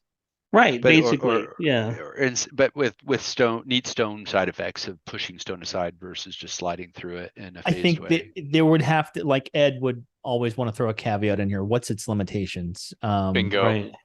I would say it's going to have a much diminished use if you're not dwarven, if you're not a cleric, if you don't know any songs. It's going to be very, very limited. Could have a shelf life, once it's exposed to air or out of a vial, it has a shelf life. I think a shelf life goes without saying, or they would only ever need to produce the oil once. That it is a diminishing, it's got diminishing returns in regards to how long it lasts. I'd probably go black and white with that, in the sense of it's good for 24 hours, once it's I'd be okay with that. I'd be okay with that, because from the dwarven point of view, they're like using this to find veins of gold and mithril and gems, so and that's their reward.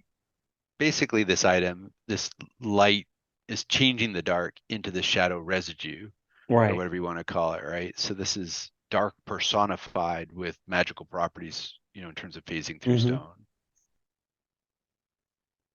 No, I like that. And you could do it where it holds its property until it's used the first time, and then you have a timer on it. So you can't just use a little bit and then wait 6 months. Once you use it and you have some left, now a day later it's going to be 50% as powerful, or doesn't quite work as well as it did. Like with any oil that's produced, it just wears out over time. It degrades. That represents its diminishing return.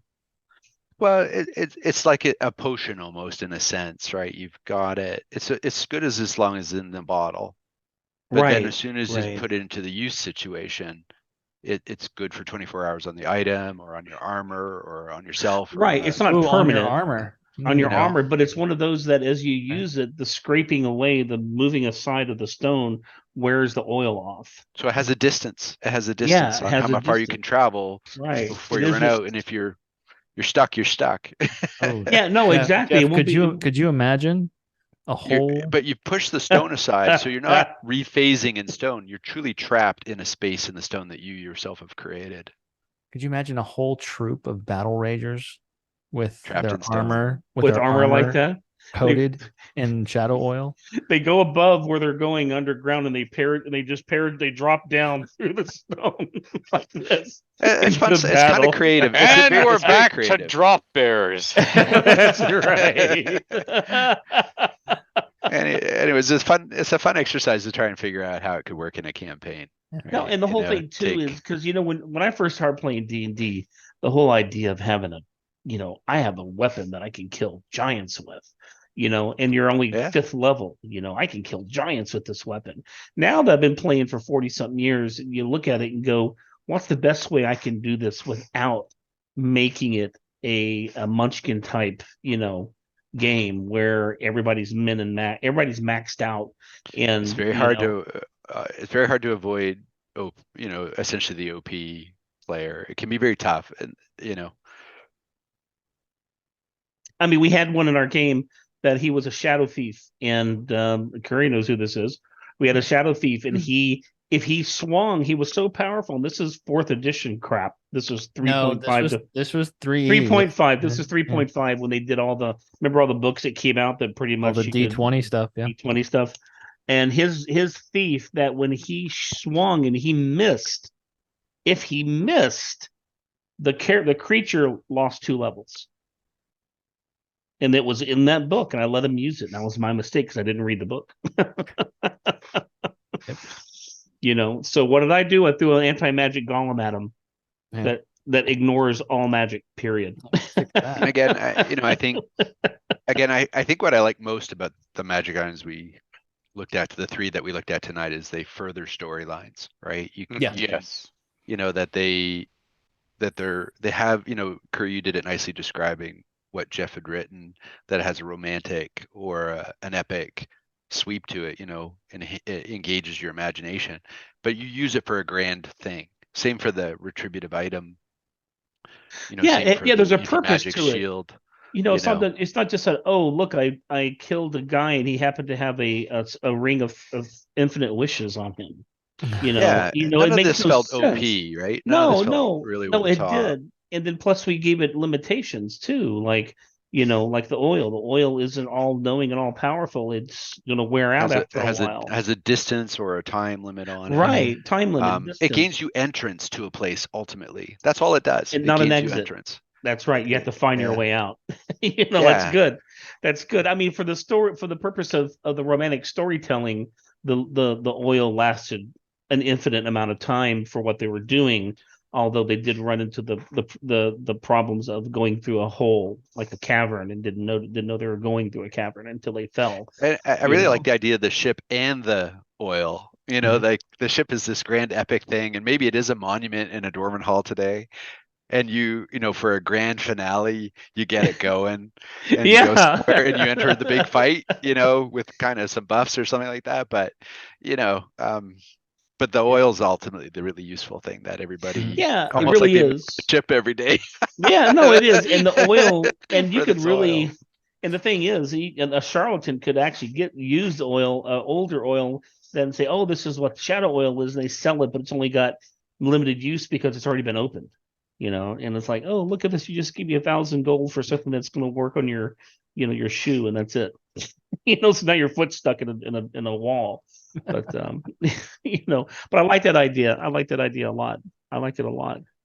Yeah. So look what a 21 gave us. Actually, that was the previous item, but it's still pretty. No, cool. but still, no, that was still a cool one. But this is Curry putting me on the spot. I think Curry actually sent you that novel, didn't he? I think I have it. Yeah, I have to go back. You have to go if you do read it. Make sure you pass all the areas where I was rewriting it, and some of it won't make sense. So. Yeah. Well, it's nice. What's neat to take your story and turn it. I mean, I think for players of the game, turning some of these epic ideas into things that could be usable.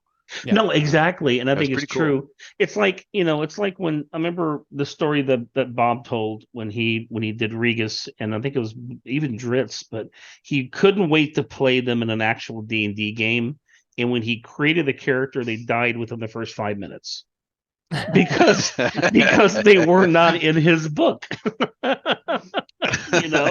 I created Regus, and he said he wound up dying on the steps, going to something. He didn't even make it up the steps, and he died. It's a good parody for full swing to the beginning of this and talking about what makes a good D&D movie. No, exactly. That would be a parody of the hero. Well, what was it? What was one of those shows like Shark Boy and the Lava Girl, or whatever it was? Yeah. And they had what was his face? Lord of the Rings, Frodo was when they were in the Elijah game or something. Wood. Yeah, Elijah Wood was like was the person to save them. He's glowing and all this stuff, and he does one thing and then dies. It's the same thing. You can't your characters don't do good in a game. It was like Bill Murray in Zombieland or whatever too. Yeah. It has the cameo. And then exactly. A zombie all these years and he gets killed. Yeah, you had him, but look what happens. But yeah, that's it's true. I mean, I can imagine if you tried to play a Elminster, Ed, that would be like ridiculous. It's actually hilarious because too many dungeon masters say, "Oh, let's kill off Elminster at the table. That'll be fun." Well, I actually did that. Yeah, and the problem is it isn't, because it ruins the game. He's a narrative device, right? Yeah. He's a plot. He forwards the plot. But I did that as a plot tool. Where I walked around with the head of Elminster, like the head and shoulder of Elminster in the bag of holding. And you every once in a while they would in the world. That's right. He'd open it to ask the question, and every time he'd open it was that much more rotted. And it's like, what do we do now, Elminster? But yeah, so he used it as a plot forwarding device, but not as the. I think it's okay when it becomes a parody. If things a parody, I can live with it. Jeff would be like, Jeff Curry, your bag of holding is mumbling. It was. It's like they'd be spending 30 minutes trying to figure something out. And I'm like, you're mumbling coming from Rebecca Holding. Poor Elminster. There he is. There he is. There he is. Well, oh God, this was fun, guys. Thank you so much for joining us, Ed and Grant, for the first time. This was great. Yeah, it was great fun. Thank you for having me on your show. Yeah, no, it was wonderful. Curry and everybody, and when Matt was here, this is I love doing this. We got to start doing it more often now that our lives are kind of more settled down. Speak for yourself. Well, I'm not the one that's writing 30 books in one time. So in one weekend, they're all due Monday. I think he's writing as he speaks to us right now. He is. He's like this. I want to say thank you for the show, for kind of taking the reins on some things while we were trying to figure out some sound issues. I really do appreciate that. Yes. Thank you so much. But we got it figured out. I am going to put this onto YouTube. So most of the people, at least on Twitch, we had quite a few people here watching it, which was nice. But I'll get it on YouTube, and there's still people watching there. Hey, hi guys! It's nice to be on a show with friends. I appreciate that. It is. Yes, I enjoy it. Thank you so much, and we'll do it again soon. We'll just check out Ed's schedule, and Grant, we'll hope you come back and play with us again. If you let me, sure. Of course. Are you kidding? Of course. So we're at least we're talking April right away, because GaryCon. That's fine. Yeah. No, April is good, but are you going to GaryCon, Grant? No, I'm not. Okay. Yeah. So I'm not going to anything until next year, to Gen Con. And George will be going. Some of these. Ed was talking earlier about some of the Canadian, and I I don't live far from Ed, a couple hours away, so I'm Canadian too. Yeah, we're everywhere. And we look just like you. That's right. We're evading the Great Canadian Conspiracy. So That's right. Yeah, so I might show up at one of the games with Ed at some point. Just show up and he'll go like, "Grant, is that you?" No, that's good. That would be so cool. Will we see you in May, Grant? I don't know. The dates may not work for me. Okay. I'm traveling. I'm looking at just to let you know, we're looking at the end of May. We're talking about March, April, May 20, probably May 23rd through the 30th, the 31st, around that week. The reason I'm saying that is that's a day I don't have to take off. So the 23rd, I'm not working. We may fly in the 23rd on the Tuesday, and then fly out on the next Tuesday. Okay. If I can, I will, but I think I'm traveling. So okay. Okay. Well, we'll miss you. Well, we had such a good time the last time. Yeah, it was good. We particularly that little restaurant. I was making a joke about the one restaurant within 40 minutes of Ed, but that was actually a lot of fun to go there. It was. It became our favorite. It was a really good time. No, especially the cheese curds, and then I think the waitress wanted your phone number too. So no, the Ed's phone number, not mine. But I think. So we introduced, the other nice thing was introduce you guys, Curry and Jeff, to Tim Hortons and to to other Canadian fare.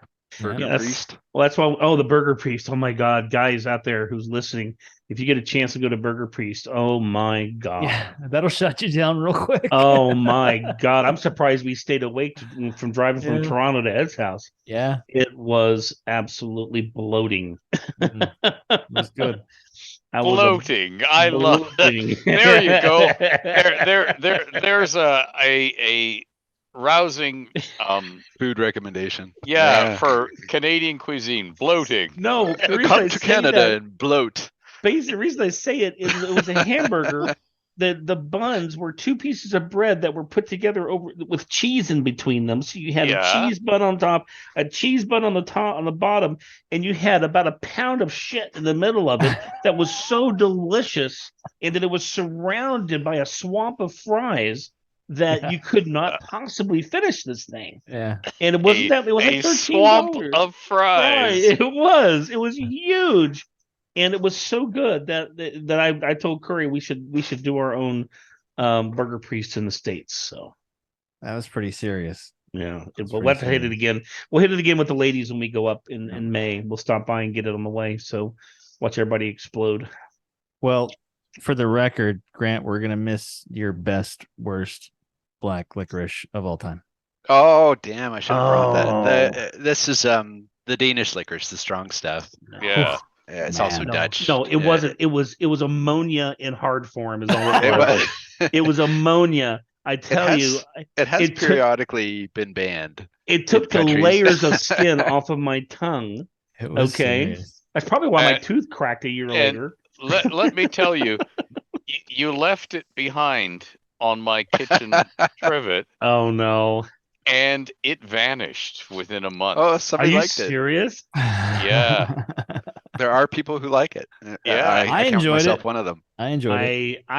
Well, you notice how I said it tasted? I still had several pieces. Oh yeah, I didn't stop eating it. Swinging back to the Burger Priest, I think the one you're talking about is called the Vatican. The Vatican, yes, that's what I had. I'm not sure how many. Is that the one with the grilled cheese sandwiches on top? It's the grilled cheese sandwiches on the top and bottom. Definitely. And it was like it didn't give a calorie count. It just said call your cardiologist. 1,340 calories. Oh, that's it. That's it. So it says more. 13. Oh, you can have 3 of them. I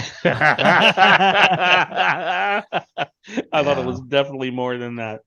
I do think it's kind of a deathbed. Oof. Oh my god, it was so good. Food item, Oh my god. Once a year thing. So if it was a magic item. Here we go. The bloating burger of Shantae. The love handle of everlasting. That's right. Every time you drink water, it reconstitutes in your stomach. Oh, this is too funny.